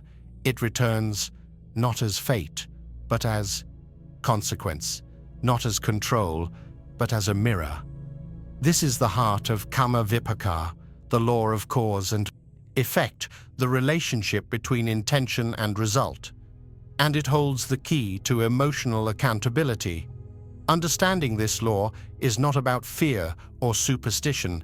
It's about reclaiming your part in how your inner world takes shape. Karma means action, especially intentional action. Vipaka means result. What you think, feel, say, and do leaves impressions. Those impressions condition your future experience, not because you are being judged, but because energy moves in cycles. Once you see that clearly, blame starts to lose its grip. You stop asking why life is unfair and start asking what choices are feeding your pain. You stop waiting for others to change and begin looking at how your own habits shape your reality. This understanding shifts the focus inward, not to isolate you, but to empower you. Many people carry the weight of emotional victimhood for years. They feel trapped by past harm, by unfair treatment, by betrayal. And while pain is real, staying trapped in the belief that your freedom depends on someone else's apology only prolongs your suffering. Karma doesn't ask you to excuse harm, it asks you to see. what you are continuing to feed. You can't control the past, but you can control what you do with what it left behind. Emotional accountability begins when you start tracing your reactions to their roots. You feel anger rise, and instead of projecting it outward, you ask, what story am I keeping alive that's fueling this?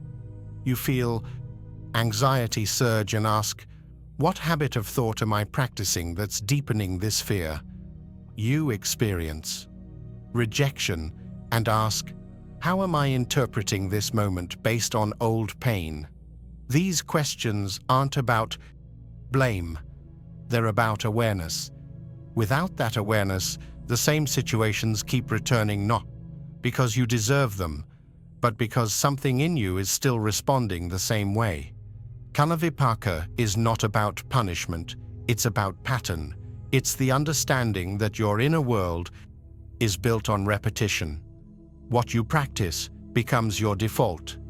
If you repeatedly respond to challenge with avoidance, that becomes your pathway. If you constantly numb pain instead of exploring it, that becomes your baseline.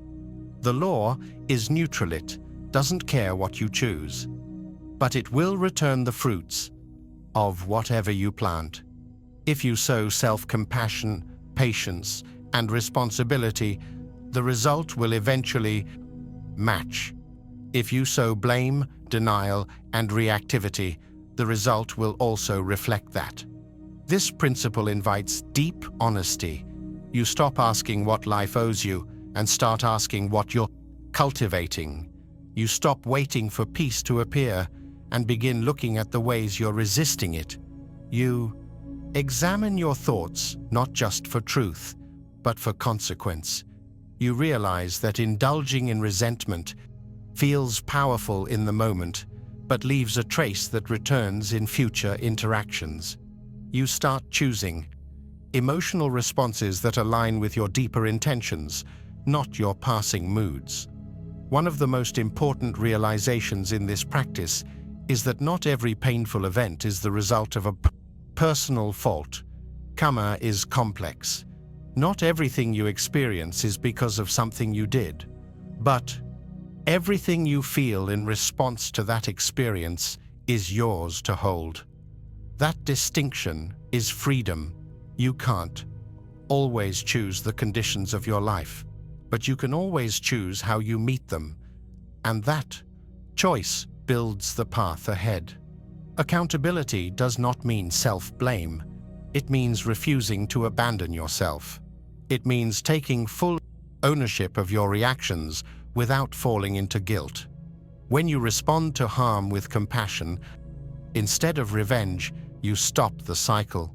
When you choose patience in a moment of frustration, you don't erase your pain, but you refuse to feed it further. Every time you choose awareness over impulse, you interrupt the loop, and that interruption creates space. Space to heal, space to redirect, space to choose again. This also applies to your relationship with others. Karma invites you to be mindful of how your emotional energy affects those around you. Every word, every gesture, every silent reaction has weight. It ripples outward, and it returns. When you speak with harshness, even if you feel justified, you plant seeds of mistrust.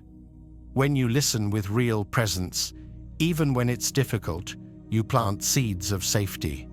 The more you become aware of these impacts, the more you choose alignment over reaction. Not because you're policing yourself, but because you understand the value of your energy. This awareness is not about perfection, it's about direction. You're not trying to erase all negative emotion. You're learning to hold it differently, to work with it instead of from it. That difference is what creates long-term transformation. The more you practice this, the more your life begins to reflect it. You find yourself surrounded by less chaos, not because the world changed, but because your responses stopped fueling the fire. Kamavipaka also teaches humility. When you understand that your current reality is influenced by countless past actions, you stop needing to always be right. You realize that sometimes pain returns not as punishment, but as an echo of something you didn't fully feel. Sometimes the lesson reappears, not because you failed, but because you're ready to meet it in a deeper way. This view softens your relationship with difficulty. You stop taking challenges as personal attacks and start meeting them as teachers. This approach changes how you grow. You stop looking for shortcuts. You understand that healing is not about fixing, but about refining your response. You no longer expect immediate results. You plant intentions and tend to them daily, knowing that the fruits come in their own time. This patience becomes your foundation. It keeps you steady even when life is unpredictable. Understanding karma also helps you make peace with the past. You begin to see that while you can't undo past harm, you can stop repeating its energy. You can choose not to carry the same anger. You can choose to act from wisdom, even if others never did. This breaks generational cycles. It rewrites personal stories. It liberates not only you, but those who come after you. You also become more conscious of your inner dialogue, because every thought carries energy. When you rehearse self-judgment, you plant seeds of doubt. When you speak to yourself with encouragement, you plant seeds of confidence. This is not about positive thinking. It's about energetic accuracy. You begin to ask, is this thought creating the kind of inner world I want to live in? If not, you redirect not by force, but by intention. Over time, emotional accountability becomes a form of self-respect. You no longer let your mood control your behavior. You stop blaming others for how you feel. You take responsibility for your choices without falling into shame. You become more centered, more grounded, more resilient. Not because life stopped being difficult, but because you stopped giving your power away. This is the strength that grows when you understand cause and effect. You become less reactive and more intentional, less defensive and more reflective. You stop feeding the patterns that drain you. You start building the ones that support who you truly want to be. And in doing so, you move from victimhood to authorship. You are no longer defined by your wounds. You are shaped by your choices. Every day becomes a practice. Every moment, a chance to begin again. Not to perfect yourself, but to live in a way that aligns with truth, clarity, and compassion. This is the quiet power of Kamavipaka. Not fear of what may come, but confidence in what you're creating. Not guilt over the past, but gratitude for the ability to choose differently. This is how you return to wholeness, one intention, one response, one clear moment at a time. As you begin to take full responsibility for your inner world, something unexpected starts to open. A tenderness that's not rooted in weakness, but in strength. When you stop blaming and start observing, when you stop reacting and start responding, you no longer see suffering, yours or others, as something to avoid. You start feeling it differently. It's not a threat. It becomes something that can be held. And holding suffering with awareness is the beginning of compassion, not just for others, but for yourself. From here, you're ready to enter a deeper practice, one that transforms emotional heaviness at its root. This is where the path turns toward Tonglen. Tonglen is a practice of radical transformation. It means taking in suffering and sending out healing. In the Mahayana tradition, it is a powerful form of compassion meditation, but it's not about being self-sacrificial. It's not about absorbing everyone's pain until you collapse. It's about working directly with the heart. 39. S. Capacity to expand, to hold more, to cleanse what we usually resist, to breathe through the very emotions we once believed were unbearable. And in doing so, something purifies not just for you, but for the whole field of awareness. In this version of Tonglen, rooted in Buddhist insight and adapted for emotional detox, the breath becomes the gateway. You breathe in pain not to keep it, but to meet it. You breathe out compassion not just to help others, but to cleanse your own resistance. This may sound reversed from most emotional survival strategies. That's because it is. Most people try to exhale their stress and inhale only peace. But here, you begin to trust that your heart is strong enough to do the opposite. You allow the breath to move into the wound, not around it, and as you do, something begins to loosen. This practice is not about fixing suffering, it's about transforming your relationship with it. You start by acknowledging a specific emotional pain, yours or someone else's. It might be grief, loneliness, anger, or fear. You breathe it in on the inhale. You don't push it away. You let it move through the body, meeting it without panic. As you breathe out, you offer whatever healing quality feels most naturally: forgiveness, clarity, space. The breath becomes a current of alchemy. With practice, this shift changes how you experience discomfort. Instead of resisting painful moments, you enter them. You become curious. You stop seeing emotion as a problem and start seeing it as energy that can be held and transmuted. The inhale becomes a gesture of courage. The exhale becomes a gift. Not only do you stop adding to the emotional weight you carry, you begin to release it. This release doesn't come through escape, it comes through presence.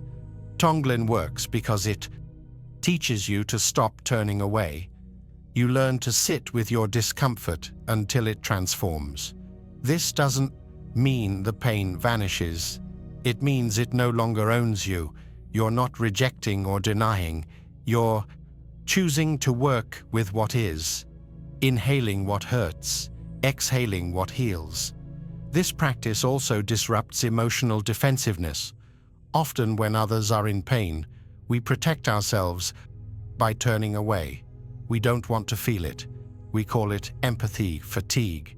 But fatigue often comes not from feeling too much, but from resisting what we feel. Tonglen allows the feeling to move through so it doesn't get stuck. You breathe it in with awareness. You breathe out with love. The mind softens. The heart clears. With this shift, compassion stops being an idea. It becomes a physical experience. You feel it rise, move, and change your state. You sense the difference between forced kindness and embodied care. And the more you practice, the more spacious your inner world becomes. You stop fearing difficult emotions. You start respecting them, not for what they say about you, but for what they reveal. You begin to notice that your personal suffering is not so different from others. Your loneliness is not unique. Your shame is not isolated. There is a shared field of pain. When you breathe it in, you're not just healing yourself, you're making contact with the human experience. You stop separating yourself from others. Their struggles no longer feel like burdens. They feel like reflections. And from this place, compassion becomes natural. Not as something you try to feel, but something you are. This softens judgment. You stop needing to measure who deserves your care. You understand that suffering is the only credential required. Someone doesn't need to be right to receive your compassion. They just need to be hurting. And so do you. Tonglen becomes a bridge back to yourself, a way to meet your inner critic without fear, You breathe in the voice that says you're not enough. You exhale forgiveness. You breathe in the memory that still stings. You exhale understanding. This is not self-indulgence, it's self-liberation. You are breaking the habit of war within. You're replacing resistance with tenderness. Each breath becomes a ritual of release, a moment of trust, a step toward freedom. And this freedom does not isolate you, it connects you. The more you practice Tonglen, the more connected you feel to those around you. Their anger doesn't scare you. Their fear doesn't shut you down. You see what's underneath. You feel it. And because you've met those emotions in yourself, you can hold them without panic. This is what makes Tonglen such a powerful form of emotional detox. It doesn't remove your feelings, it clears your relationship with them. It makes space. And in that space, grace flows. Grace that doesn't need justification. Grace that isn't earned. It just rises like breath from presence. Eventually, you learn to practice Tonglen in real time, not just in meditation, but in daily life. Someone lashes out, you breathe in their pain. You breathe out steadiness. You feel triggered, you breathe in the heat. You breathe out calm. You don't suppress, you circulate. You let emotion move like air, not trapped, not avoided, but met with awareness. This changes how you live. You stop carrying the emotional weight of unprocessed reactions. You don't store the resentment. You don't stockpile the blame. You meet it. You breathe it in. You offer something cleaner, something more honest. And in that process, you heal not through distance, but through contact. The deeper you go into this practice, the more grounded your compassion becomes. It stops being fragile. It becomes resilient. You can be in the presence of pain without collapsing. You can show up fully without needing to fix. You realize that presence itself is healing, that witnessing is not passive, it's powerful.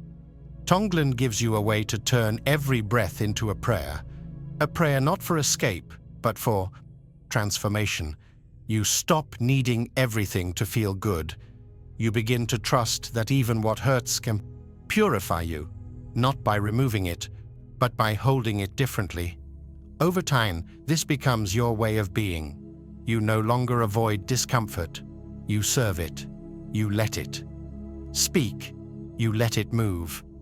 And then, you let it go. This is the path of compassion, not as sentiment, but as practice, not as feeling, but as action. Inhaling what is real, exhaling what is possible, meeting pain with courage, offering grace with every breath, and letting that breath carry you toward freedom. One moment, one inhale, one exhale at a time. When you breathe in suffering and breathe out compassion, something begins to break open quietly. You stop fearing the weight of emotion. You stop resisting the hurt that others carry. You even start to soften toward the pain you, 39, you've been carrying for years. But there's one wound that often resists even the deepest breathwork: resentment. Not because it's stronger, but because it's sticky. It holds on in silence. It ties itself to memory, identity, justice. And yet, no matter how justified, it creates tension in the heart. Forgiveness, then, becomes not a gift for someone else, but a sacred release for yourself. This is the Dharma of forgiveness. Forgiveness in Buddhism is not an obligation. It is not a moral demand. It is a path. It is a shift from contraction to openness. It doesn't mean forgetting, excusing, or dismissing what happened. It means choosing not to suffer a second time. It means deciding that the pain you experienced will not be what continues to shape your emotional life. You reclaim authority over your inner space, not by changing the past, but by changing your relationship to it. Forgiveness begins with honesty. You have to acknowledge what you're holding before you can begin to loosen it. You have to name the pain, the betrayal, the boundary that was crossed. You let yourself feel it fully, not to replay it, but to recognize its presence. Only then can you meet it with awareness. Most resentment lingers because it's unexamined. It becomes background noise, coloring your mood, shaping your tone, hardening your thoughts. Once you bring it into the light, you begin to see it clearly, and clarity makes release possible. Resentment can feel like control, like protection. It says, if I let this go, they win. But that is a misunderstanding. Holding on doesn't make you strong. It makes you tired. It drains your energy and poisons your presence. Forgiveness doesn't erase the wound. It removes the hook. You're no longer bound to the moment, to the person, to the story. You're free to move forward. The Buddha taught that hatred is like holding a hot coal with the intention of throwing it at someone else. You are the one who gets burned. This is not just metaphor. Emotionally, resentment creates tension in the body, in the breath, in the nervous system. You carry the energy of the past into the present. Forgiveness is not about pretending. It's about choosing not to burn anymore. This choice doesn't come all at once. It often happens in layers. You might begin with the intention to forgive, even while part of you still feels resistance. That's okay. The intention is the opening. You don't force your way there. You walk slowly. You create space. You invite compassion. First for yourself, the part of you that was hurt, for the part of you that still struggles to let go. That compassion melts the edges of the story. It begins to shift the emotional texture. Then, slowly, you begin to include the other person in that field of compassion. Not because they deserve it, but because you deserve freedom. You begin to understand that everyone acts from their conditioning, that even harmful actions come from confusion, from fear, from pain. This understanding doesn't justify what happened, but it helps you stop personalizing it. You see that people harm others when they are disconnected from themselves, when they have not healed, when they cannot see clearly. Forgiveness is not the same as reconciliation. You can forgive someone and never speak to them again. You can forgive and still hold boundaries. You can forgive without returning to the same dynamic. The purpose is not to restore relationship. The purpose is to restore peace in your own mind, to clear space in your heart for the life that is unfolding now. Forgiveness also has layers within yourself. Sometimes the hardest person to forgive is not someone else, it's you. The choices you regret, the words you wish you hadn't said, the things you didn't do. These moments leave an imprint. Without forgiveness, they become part of your identity. You walk around not just with pain, but with guilt, shame, and self-judgment. These emotions harden the heart just as much as anger toward others. Self-forgiveness is a practice of humility and truth. You face what happened without excuses, but also without cruelty. You recognize that your past self acted from a certain level of awareness, that you were learning just like everyone else. You do not erase responsibility, you embrace it. And then you begin to release the judgment. You stop punishing a version of yourself that no longer exists. This doesn't make you weak, it makes you honest. You carry the lesson, not the shame. You hold the combinant memory, not the blame. This shift creates space to grow.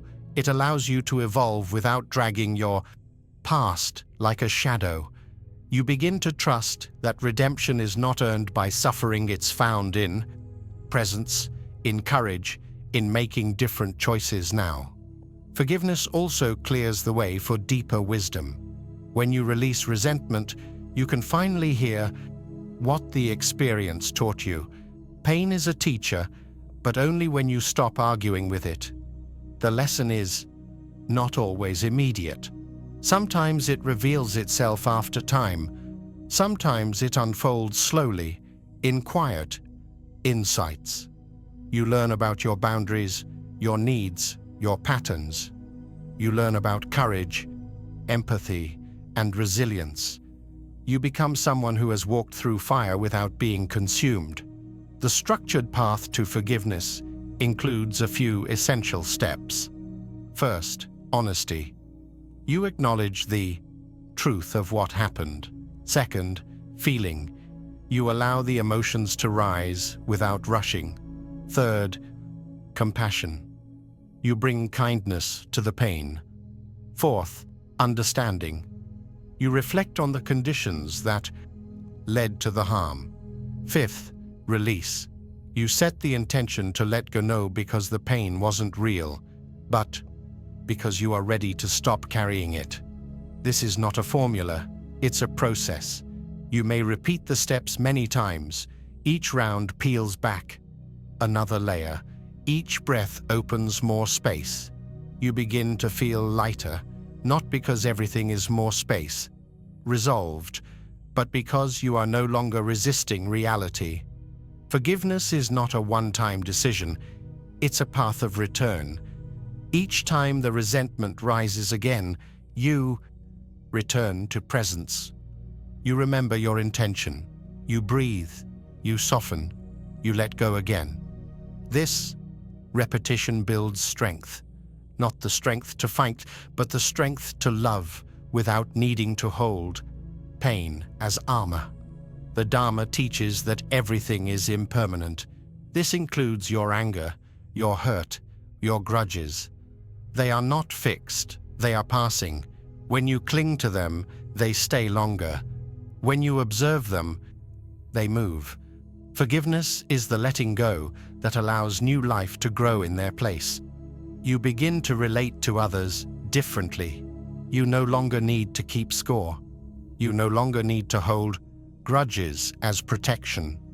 You move through the world more lightly. You give more grace, not because others always deserve it, but because you have seen what withholding it does to your own heart. Eventually, you begin to live from forgiveness. It becomes a way of being.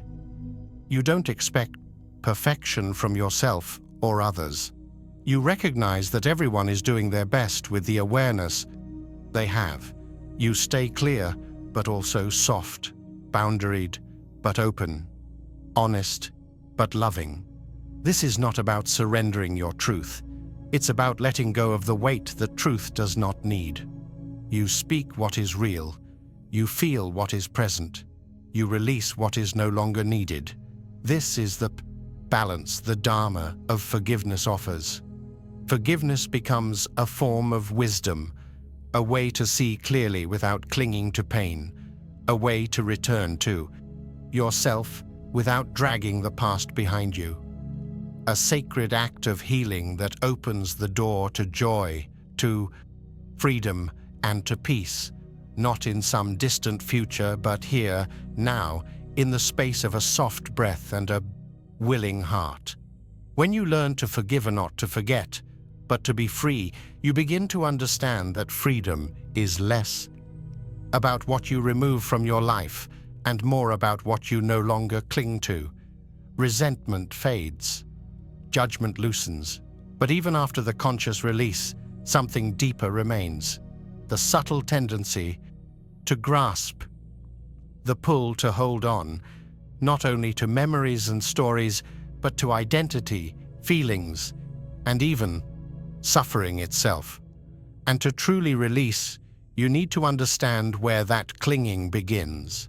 This is where the path leads into the heart of Buddhist insight, paticca samuppada, or dependent origination.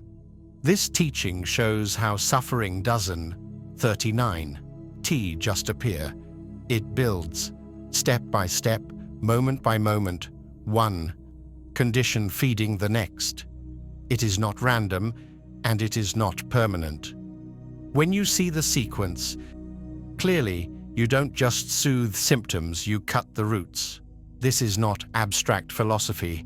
It is a detailed map of how your emotional world is formed, how it becomes tangled, and how to unwind it with care. The chain of dependent origination traditionally begins with ignorance. Ignorance is not lack of information. It is the absence of direct seeing. It's the way we overlook the nature of reality.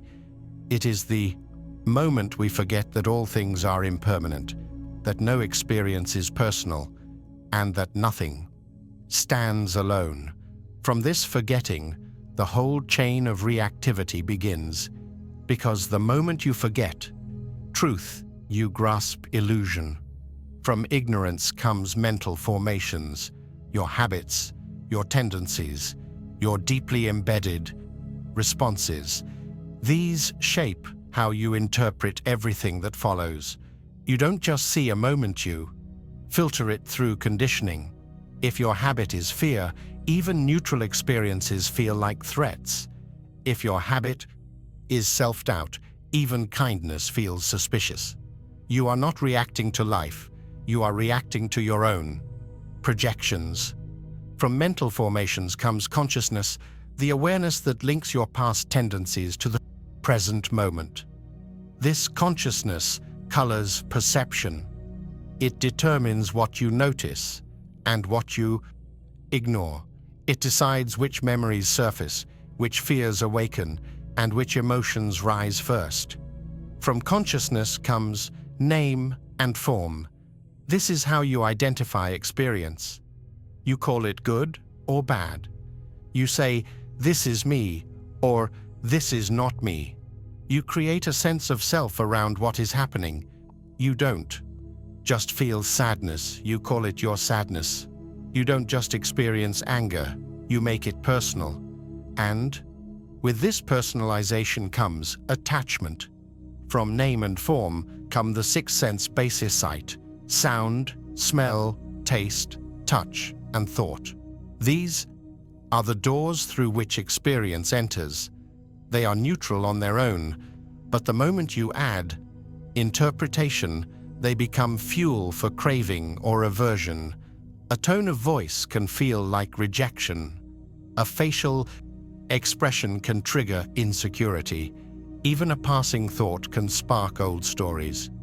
From the six senses comes contact, the moment your internal world meets the external world. You hear something, see something, feel something, and this is where the emotional spark begins. Contact itself is not suffering, but it leads to the next link, feeling. Feeling arises with every contact, not only physical sensation, but emotional tone, pleasant, unpleasant, or neutral. These feelings are not problems, but they quickly become sticky. Pleasant feelings lead to craving. Unpleasant ones lead to aversion.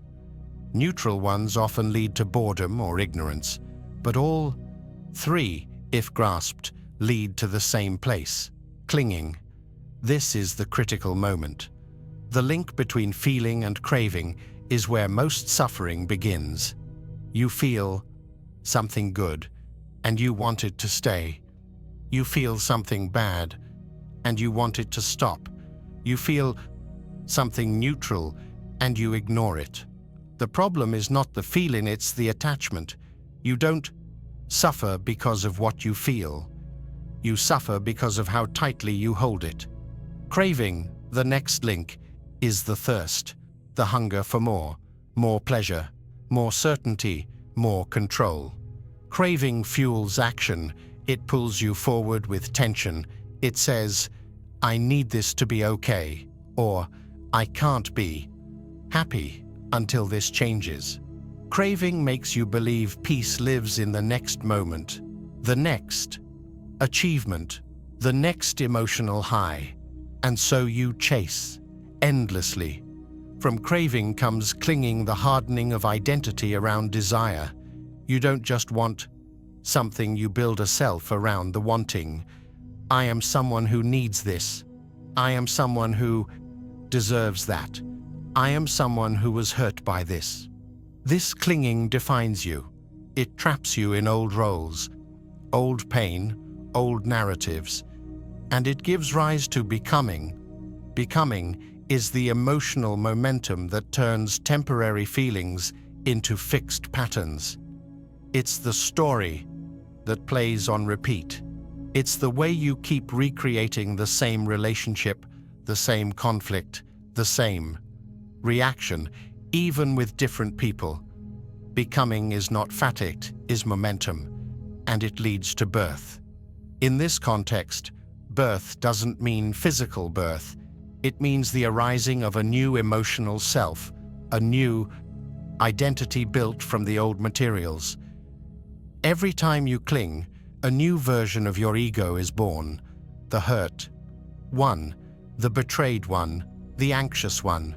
This version begins to live and act as if it is who you truly are. But all birth leads to aging and death. Emotionally, this means every identity you cling to will decay. Every role you construct will eventually collapse. And when it does, you feel loss, confusion, grief. This is not punishment. It is the natural result of building on unstable ground. Understanding this cycle gives you power not to control life, but to stop feeding what harms you. You begin to work backwards. You notice the feeling and pause before craving. You see the contact and investigate before labeling. You recognize the sense impression and stay present rather than reacting. You watch the mind form stories, and instead of believing them, you question. With each step interrupted, suffering softens. This is the art of letting go, not as a final act, but as a continuous awareness. You don't wait for the peak of pain. You trace the root. You feel where the tension begins, where identity tightens, where resistance forms, and you soften. You choose not to follow the chain. You allow the energy to settle instead of escalate. This requires practice. It's not a mental concept, it's a moment-to-moment discipline. You become familiar with your own pattern. You know the steps, you feel the sequence, and when you catch it early, you return to clarity faster. You no longer let temporary states define permanent identity. Dependent origination is not just a teaching, it's a tool, a way to see the architecture of emotional struggle and to disassemble it piece by piece. It shows that nothing arises alone, that pain is not personal, that suffering is not inevitable. It reveals that freedom is not in avoiding pain, but in not building extra walls around it. As you begin to live this understanding, your relationship with emotion changes. You stop chasing pleasure. You stop fearing discomfort. You become less reactive to the highs and lows. You feel deeply, but you don't cling. You respond with wisdom, not habit. You stay present with whatever arises, knowing it too is conditioned, impermanent, and not self. This presence creates space. Space to see clearly, space to choose, space to let go. And in that space, freedom is no longer an idea, it becomes your lived experience, one that is not built on escape, but on insight, not on control, but on awareness. You don't have to wait for pain to pass. You don't have to run from longing. You just need to see how they are built and stop adding bricks. This is the quiet liberation that comes from understanding paticca a release not through resistance, but through wisdom, a clarity that grows with every moment of mindfulness, a strength born, not from holding on, but from knowing how and when to let go. And in that letting go, you return not to numbness, not to avoidance, but to the simplicity of being fully alive, without story, without clinging, just here, just free. When you begin to notice how emotions are constructed, how they rise from a chain of reactions and interpretations, you start to realize that the pain itself is not the biggest weight. What weighs you down is the story that forms around the pain, the assumptions, the projections, the explanations you build, without checking if they're true. Most suffering does not come from what happened. It comes from what the mind tells you it means. The path to freedom now leads to a practice that cuts through the web of storytelling and brings you back to what is real. This is the wisdom of Yathabhuta, seeing things as they actually are. This is not philosophical distance. It's a discipline of perception. To see clearly is to separate what is true from what is added. You don't remove the experience, you remove the layers. You take the emotion out of the narrative. You observe the sensation without attaching identity to it. This kind of perception dissolves emotional confusion. It stops the habit of turning every moment into a judgment about who you are or what others think of you. Yathabhuta is not about detachment from life. It's about contact with reality. You stop reacting to the version of the moment your mind has created and start responding to what is actually present. That shift is small on the surface, but it changes everything. You begin to notice that when pain arises, it does. So cleanly, a tight chest, a dry throat, a wave of sadness. But then the story arrives. This always happens. To me, I'll never be okay. They shouldn't have done that. I'm not enough. It is in that story where the entanglement forms. Seeing things as they are means pausing before the interpretation, staying with the raw experience long enough to know it directly, to feel without explanation, to sense without assigning blame. This practice is a kind of inner honesty. It trains you to recognize when your mind starts building and to gently stop feeding it. You ask, what do I know for sure in this moment? Not what do I assume or what do I believe, but what do I see? This kind of perception can be practiced in any moment. Something discomforts you, a message left unanswered, a change in someone's tone, a shift in your body. Immediately the mind begins to explain. But if you're paying attention, you can interrupt it. You can feel the discomfort before assigning reason. You can notice the emotion before deciding what it says about you. In that space, awareness opens. You see the difference between the feeling and the story wrapped around it. This space is where disentanglement begins. You are no longer bound to your mental narrative. You don't deny it, but you don't collapse into it either. You become a witness to your own interpretations. You watch how your mind adds layer show. It makes conclusions before questions are even asked. This witnessing does not remove your feelings, but it removes your attachment to their meaning. Practicing Yathabhuta requires training the mind to slow down. Emotional reactivity is fast. It jumps to conclusions. It assumes it understands. It wants to protect. But protection based on imagination becomes overreaction.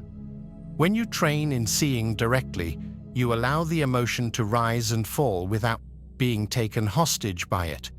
You start to observe its texture instead of its justification. You feel what's happening without needing to know why. This directness makes you more emotionally honest. You stop pretending not to feel, but you also stop pretending you know everything about what you feel.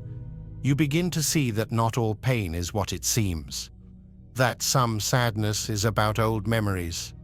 that some anger is just fear in another form, that some discomfort doesn't need to be solved, it just needs to be felt. The practice of Yatha Bhuta doesn't avoid emotion, it refines it. It teaches you to feel what's actually present, not what habitually arises from interpretation. For example, when someone criticizes you, instead of leaping into shame or defense, you stay with the basic impact. Words were spoken. A reaction occurred. That's all. You don't build a conclusion. You stay with sensation, the breath, the heart rate, the energy in your body. You observe with calm curiosity and you let it move. This gives you access to emotional neutrality, not numbness but openness. You're no longer bound to only seeing through your perspective. You stop assuming intent. You stop personalizing what may not be personal. You learn to hold the unknown with steadiness, to feel without labeling, to experience without collapsing into meaning. Yatha Bhuta also helps you break through distorted patterns. Many emotional loops continue because you keep confirming your own beliefs through selective interpretation. You expect rejection, so you see it everywhere. You believe you, 39, unworthy, so every silence feels like proof. But when you pause, ask, what is actually happening? You begin to see how often your stories are incorrect. You realize you've been reacting to ghosts, defending yourself from thoughts, not facts. This isn't about never feeling hurt. It's about knowing when the hurt is old and when it is real. When you see clearly, you don't deny emotion, you place it in the right context. You no longer let a passing moment become a lifelong identity. You feel disappointment, but you don't turn it into a belief that nothing ever works out. You experience tension, but you don't claim it as a personality trait. You stay grounded in the moment, not floating in the narrative. This practice also brings humility. You start to recognize how much you don't know, that most reactions are guesses, that most certainty is assumption. This softens your edges. You argue less. You listen more. You stop needing to prove your version of the story because you understand that stories are always incomplete. You become more curious, more receptive, more anchored in the actual now. Seeing things as they are makes you more present with others too. You stop projecting motives. You stop needing constant validation. You listen without editing. You allow people to be who they are, without filtering them through who you expect them to be. This changes your relationships. It creates space for honesty. It invites less drama, less guessing, less emotional confusion. It also gives you back control over your energy, because once you stop feeding every emotional thought, you conserve attention. You're no longer tired from the weight of imagined meaning. You become more focused, more steady. Not because life stopped being complex, but because your mind stopped adding unnecessary layers. The practice of Yatha Bhuta brings calm not by changing what happens, but by changing how deeply you see it. You begin to live with emotional precision. You feel without exaggeration. You sense without distortion. You respond without dragging the past into the present. And this doesn't make you passive, it makes you wise. You take action from truth, not from habit. You speak from clarity, not from assumption. You connect from presence, not from need. This clarity simplifies life. It reduces confusion. It dissolves the noise that once seemed so loud. Each time you feel overwhelmed, you return to this question, what is actually happening? You breathe into the body. You observe the mind. You stay with the experience as it is. And in that presence, the story begins to fall apart. What's left is the moment. Simple, unfiltered, free. This is the strength of Yathabhuta. It does not fight the mind. It trains it. It refines awareness until awareness can rest in itself, until you no longer need certainty to feel safe, until you no longer need a story to know who you are. You see what is. You meet it fully. And in that meeting, you are no longer tangled. You are free not from emotion, but from the illusion built around it. You are wholly not because everything makes sense, but because you stopped needing it to. You live in reality, not the one you explain, but the one you can feel, touch, hear, and meet as it unfolds fresh, unfiltered, and enough. When you start seeing things clearly, without distortion, a new kind of awareness begins to take shape. You're no longer tangled in old stories. You begin to feel the present as it is. But sometimes, even with that clarity, something still feels blocked. You can't explain it. You're not caught in the past or projecting into the future, and yet there's still resistance. The mind pulls away from practice. The heart feels dull. You sit with good intentions, but can't seem to drop into presence. These are the moments when another layer of insight is needed, one that points directly to the underlying currents shaping your inner state. This is where the 5 hindrances come in. The 5 hindrances are not just obstacles to meditation. They are signals, emotional messengers, diagnostic tools for understanding what is happening beneath the surface. They reveal the conditions that are quietly blocking your awareness and making peace feel far away. By recognizing them clearly, you stop fighting yourself. You begin to see that your difficulty is not personal, it's patterned, and patterns can be worked with. The first hindrance is sensual desire. This isn't only about physical craving, it's about any emotional pull toward distraction, the longing for stimulation, comfort, escape. When this hindrance is active, your attention is scattered. Your mind latches onto what feels pleasant and runs after it. You may find yourself unable to stay with the breath, constantly planning or fantasizing. Underneath the surface, you may be avoiding discomfort or uncertainty. This craving doesn't always look intense. Sometimes it's subtle, like the urge to check your phone, seek approval, or replay pleasurable memories. The key is to recognize it without judgment, to pause and ask, what am I trying not to feel right now? What in me believes I need this in order to feel okay? The second hindrance is ill will. This appears not only as anger, but as irritation, impatience, and frost, resentment. When this arises, you might notice a tightening in your chest, a sharpness in your thoughts, or a tendency to blame. This hindrance makes it hard to open. It keeps you locked in a defensive posture. Even when directed at yourself, it creates tension and self-rejection. Often, ill will points to unmet needs or boundaries that were crossed. Instead of suppressing it or acting on it, you learn to hold it. You inquire gently, what part of me is asking to be heard? What pain am I masking with judgment? The third hindrance is sloth and torpor.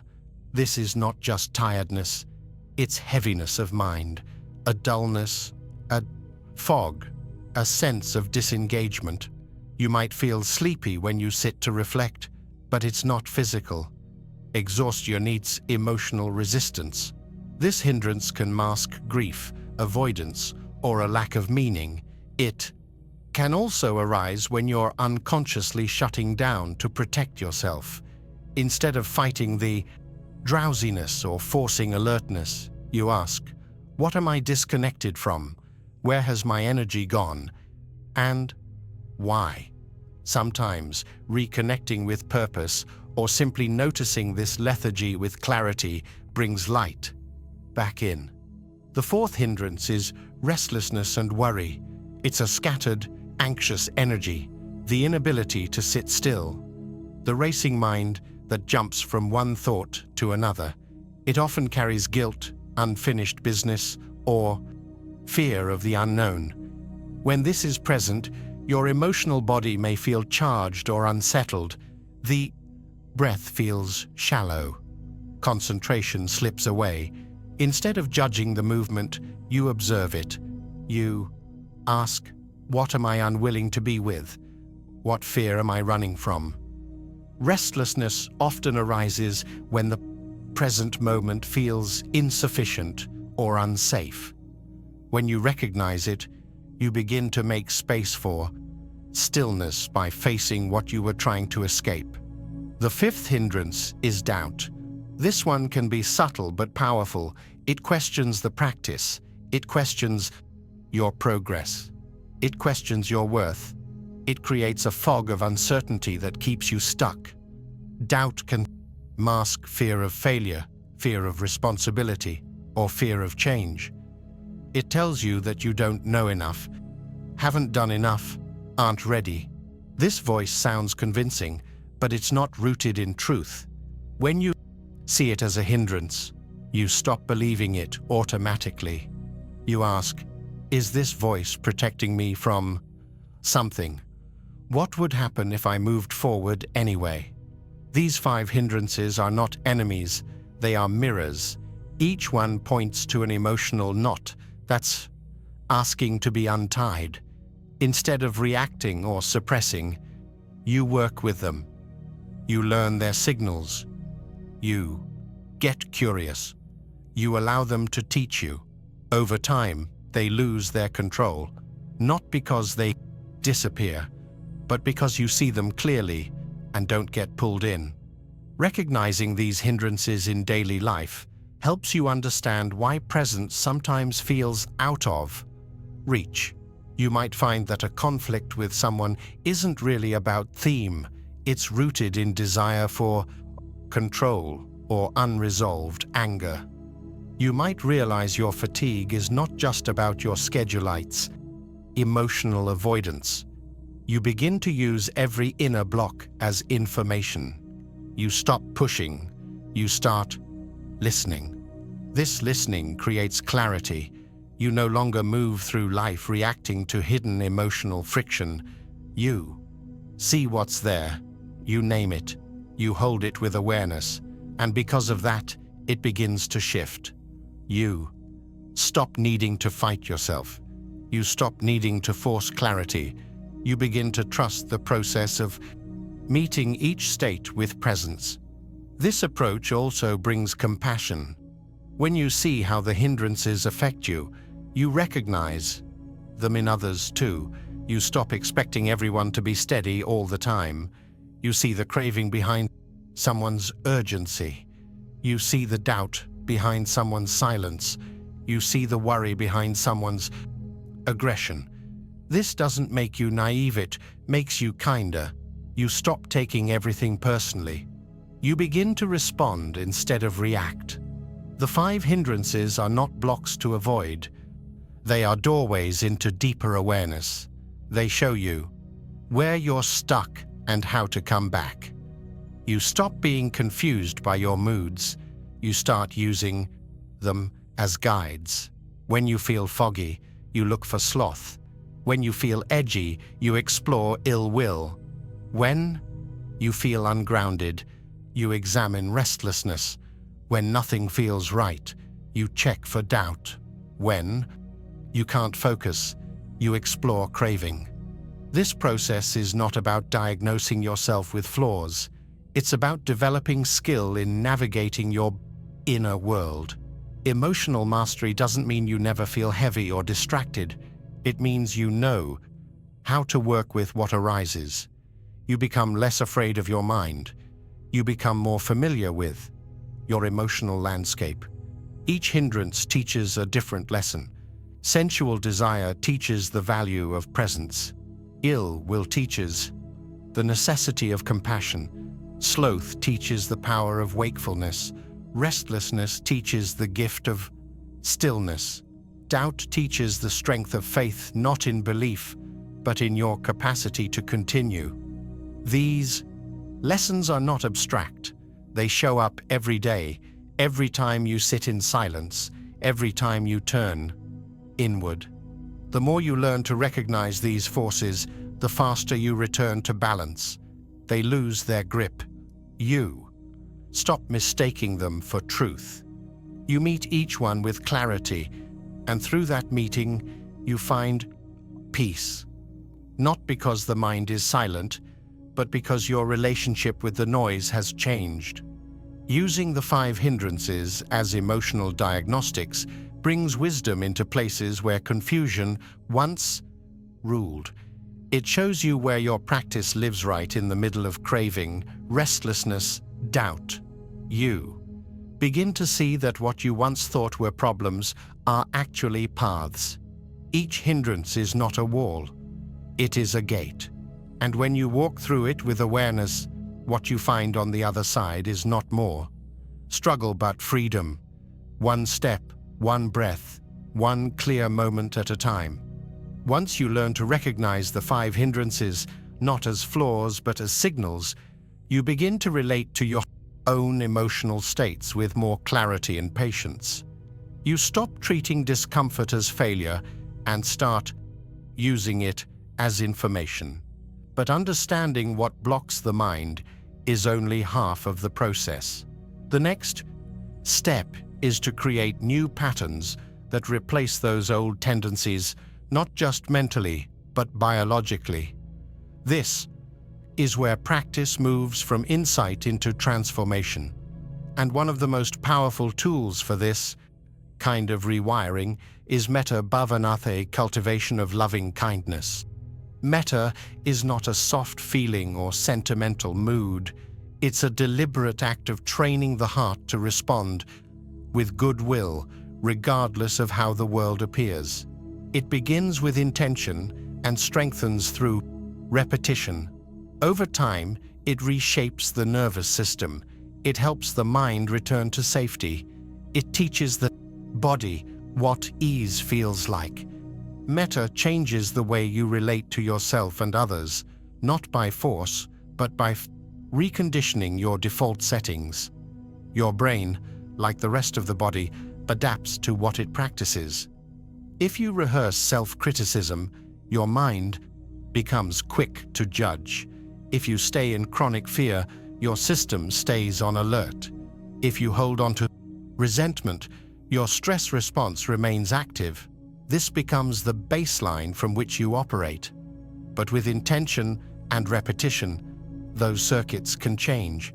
The emotional brain, particularly areas like the amygdala, hippocampus, and prefrontal cortex, begins to respond differently over time. And metta is one of the most effective ways to guide that change.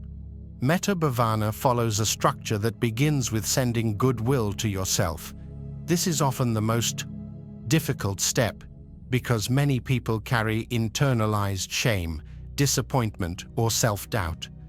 At first, the phrases may feel empty or forced. But this is not about emotion, it's about direction. Each repetition of "May I be well, may I be safe, may I be peaceful" is like planting a seed. You don't evaluate it after the first day. You keep watering. As you continue to practice, those seeds begin to affect your baseline mood. The brain starts to create new associations. Instead of danger, it begins to register kindness. Instead of unworthiness, it begins to sense care. Even if it feels mechanical at first, the repetition lays down new tracks.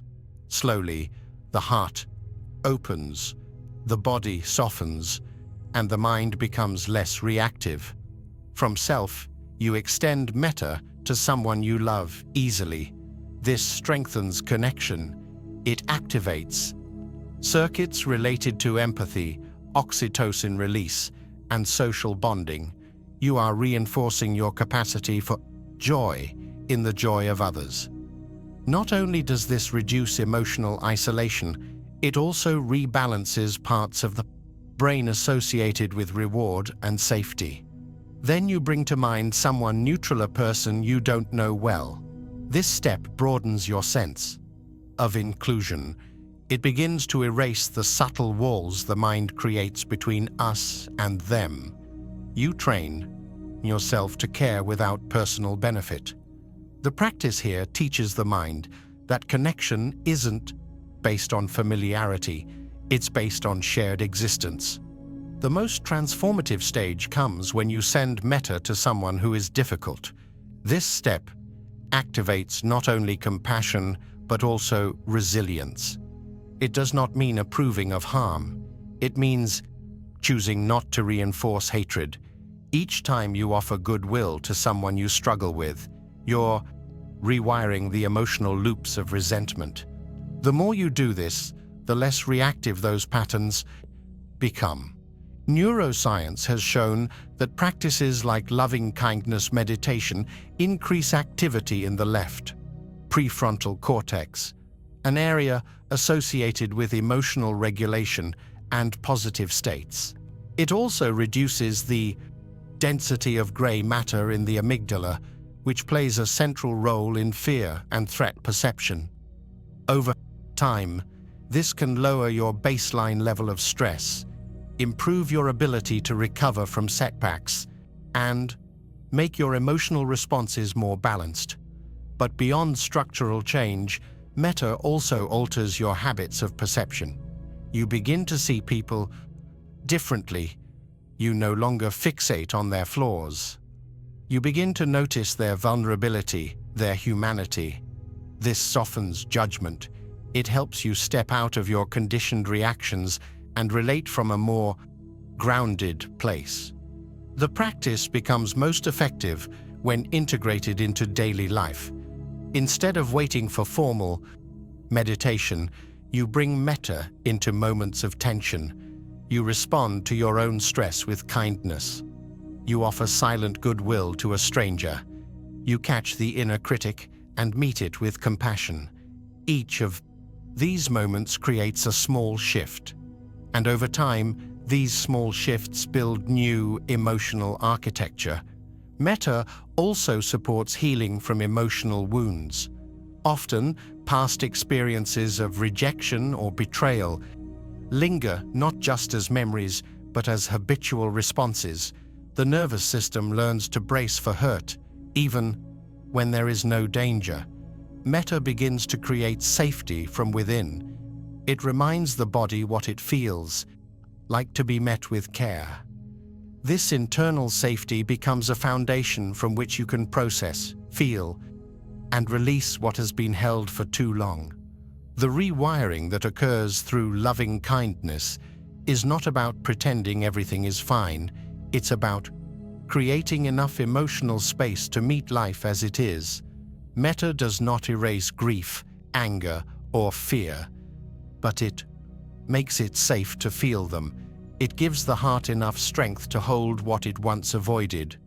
It increases tolerance for discomfort while deepening the ability to stay open. This openness also affects how you receive others. You no longer need everyone to behave a certain way in order to feel okay. You stop measuring people by their usefulness. You begin to relate without needing to control. This creates genuine connection, not because everyone changes, but because you change the lens through which you see them. When practiced consistently, metta becomes your emotional default. You become less reactive. You recover faster. You notice pain, but don't collapse into it.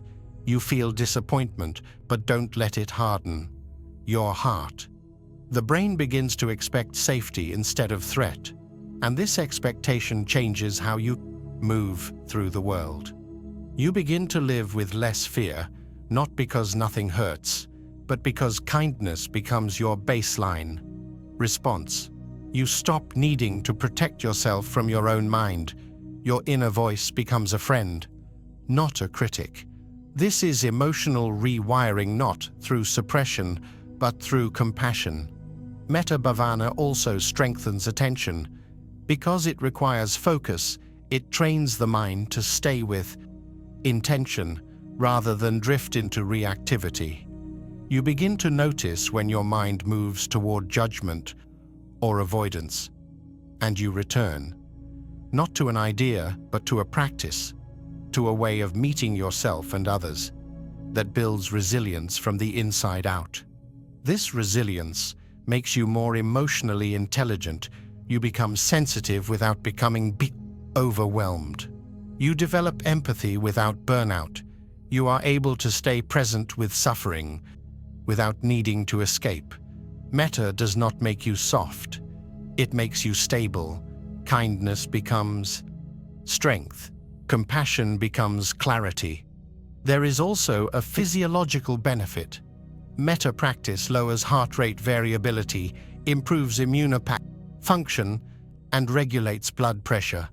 The body becomes more relaxed, more balanced.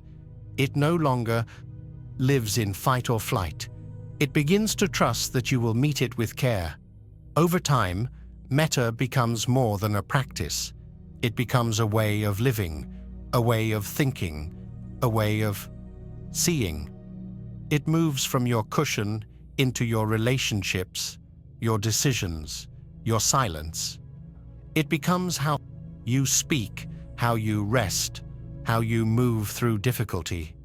The practice does not require belief, it only requires willingness. Willingness to return again and again, even when you feel nothing, even when the words feel mechanical. Because every return is a signal to the nervous system. We are safe, we are seen, we are loved.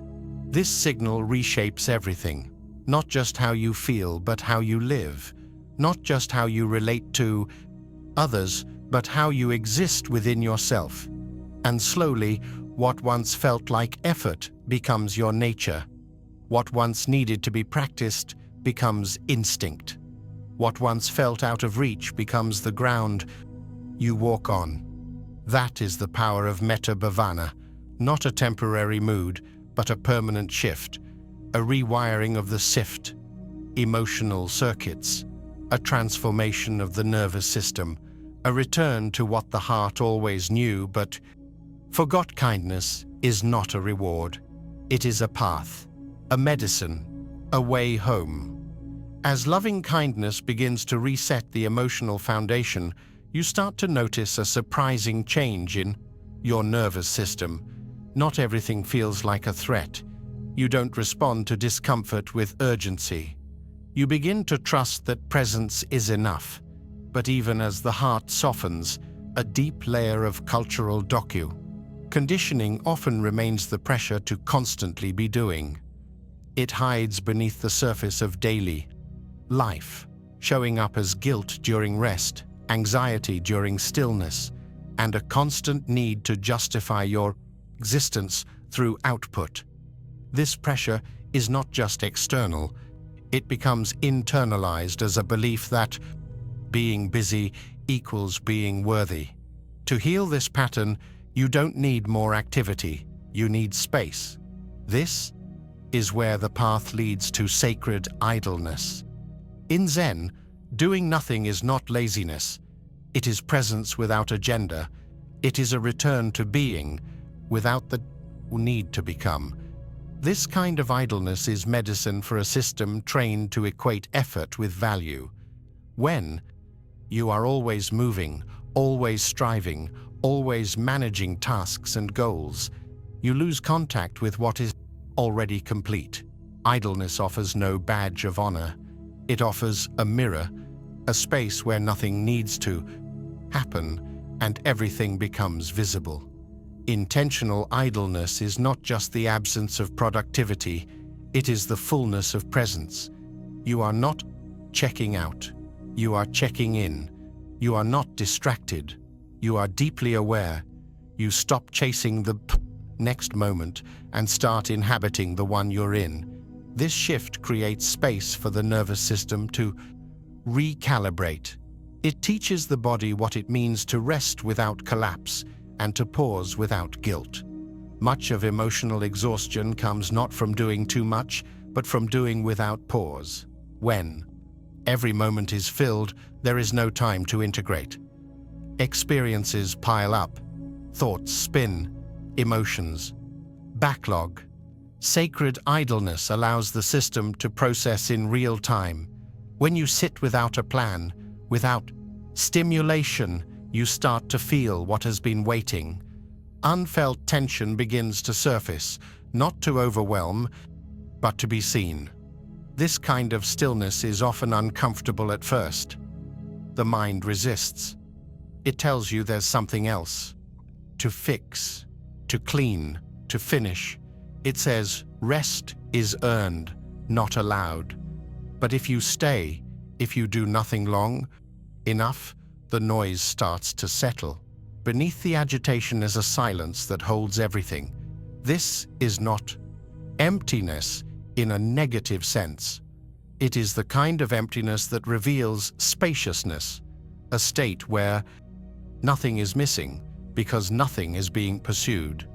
In Zen, this is sometimes referred to as wu-wei-footless action. It is the understanding that life unfolds without being forced.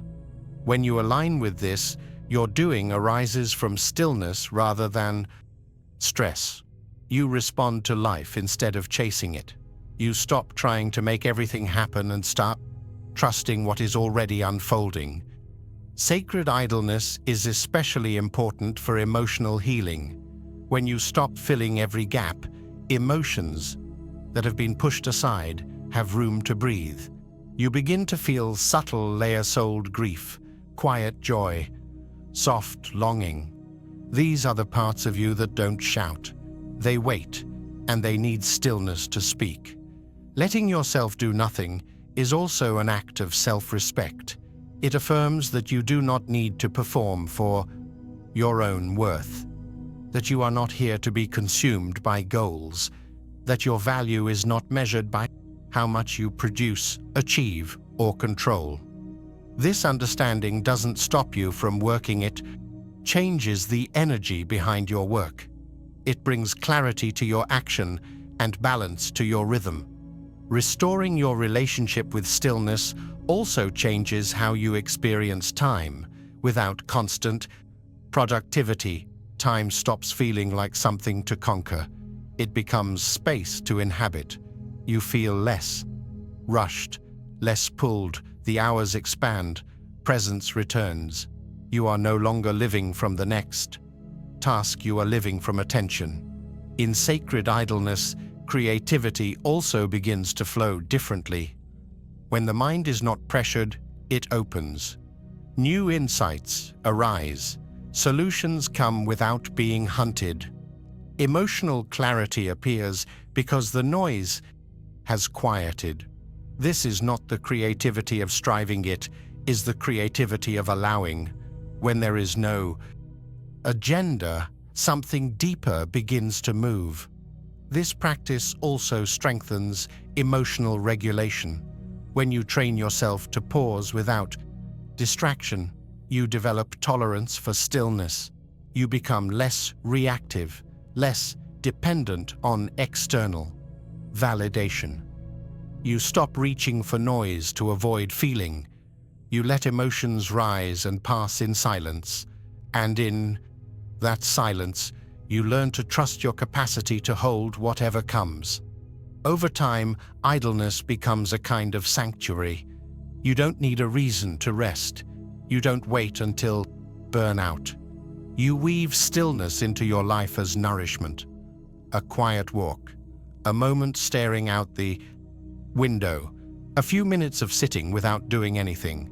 These pauses become anchors. They return you to yourself. They remind you that peace is not a reward, it is a return. This shift in rhythm also affects your relationships. When you no longer carry the tension of constant doing, you show up with more presence. You listen without rushing. You speak without needing to fill space. You become more available, not because you are doing more, but because you are more here. Letting go of the productivity script is not easy. It often means confronting internal beliefs. Beliefs that say rest is weakness, that silence is waste, that idleness is selfish. But those beliefs are not truth. They are conditioning, and they can be unlearned. One moment of stillness at a time. In sacred idleness, you begin to recover your natural rhythm. You feel the ebb and flow of energy. You respond with care. You rest when rest is needed. You act when action is natural. You no longer push from fear. You move from presence. This creates not only emotional balance but also physical vitality. The body thrives when it is no longer forced to operate in overdrive. Stillness also reveals what is real. Without constant activity, illusions lose their grip. You see more clearly what matters, what is yours to carry, and what can be put down. You stop being pulled by urgency. You start being guided by truth. In Zen, there is no separation between rest and wisdom. Doing nothing is not an escape. It is a practice, a way to return to the center, a way to meet life with honesty, a way to dissolve the layers of noise and come back to what is essential. This practice doesn't require hours. It begins in moments, a quiet breath between tasks, a pause before responding, a few minutes of simply sitting with the sky. These small shifts change everything. They recalibrate your nervous system. They return you to calm. They teach you that being is not a break from doing. It is the foundation of it. Sacred idleness is not passive. It is awake. It is aware. It is the stillness that makes clear seeing possible. The rest that makes right action sustainable. The silence that makes true speech arise. In choosing to pause, you choose to live in alignment, not with culture, not with pressure, but with your own being. And that being does not need to earn rest. It is worthy because it exists. It is whole because it is here. In silence, in stillness, in the medicine of nothing. You've just traveled through over 3 hours of timeless Buddhist wisdom, gently, layer by layer, stripping away the confusion, the noise, and the heaviness you've been carrying. Together, we've explored silence as medicine, suffering as transformation, identity as illusion, thoughts as energy, presence as healing, and stillness as power. You've learned how to meet pain with compassion, how to drop the emotional stories that hold you hostage, how to reset your mind with loving kindness, and how to finally, truly let go. Not by escaping life, but by entering it more fully. Not by chasing peace, but by remembering it's already here. This wasn't just a lesson, it was a reset, a return. And if even one insight helped your heart feel lighter, your mind feel clearer, or your breath feel softer, then you've already begun. Now it's your turn to speak. Leave a comment below with one teaching that stayed with you. A moment that opened something, a shift you felt. Let your words be part of someone else's reset. And if you found peace here, needn't keep it to yourself. Click subscribe and tap the bell icon so this kind of clarity follows you into the days ahead.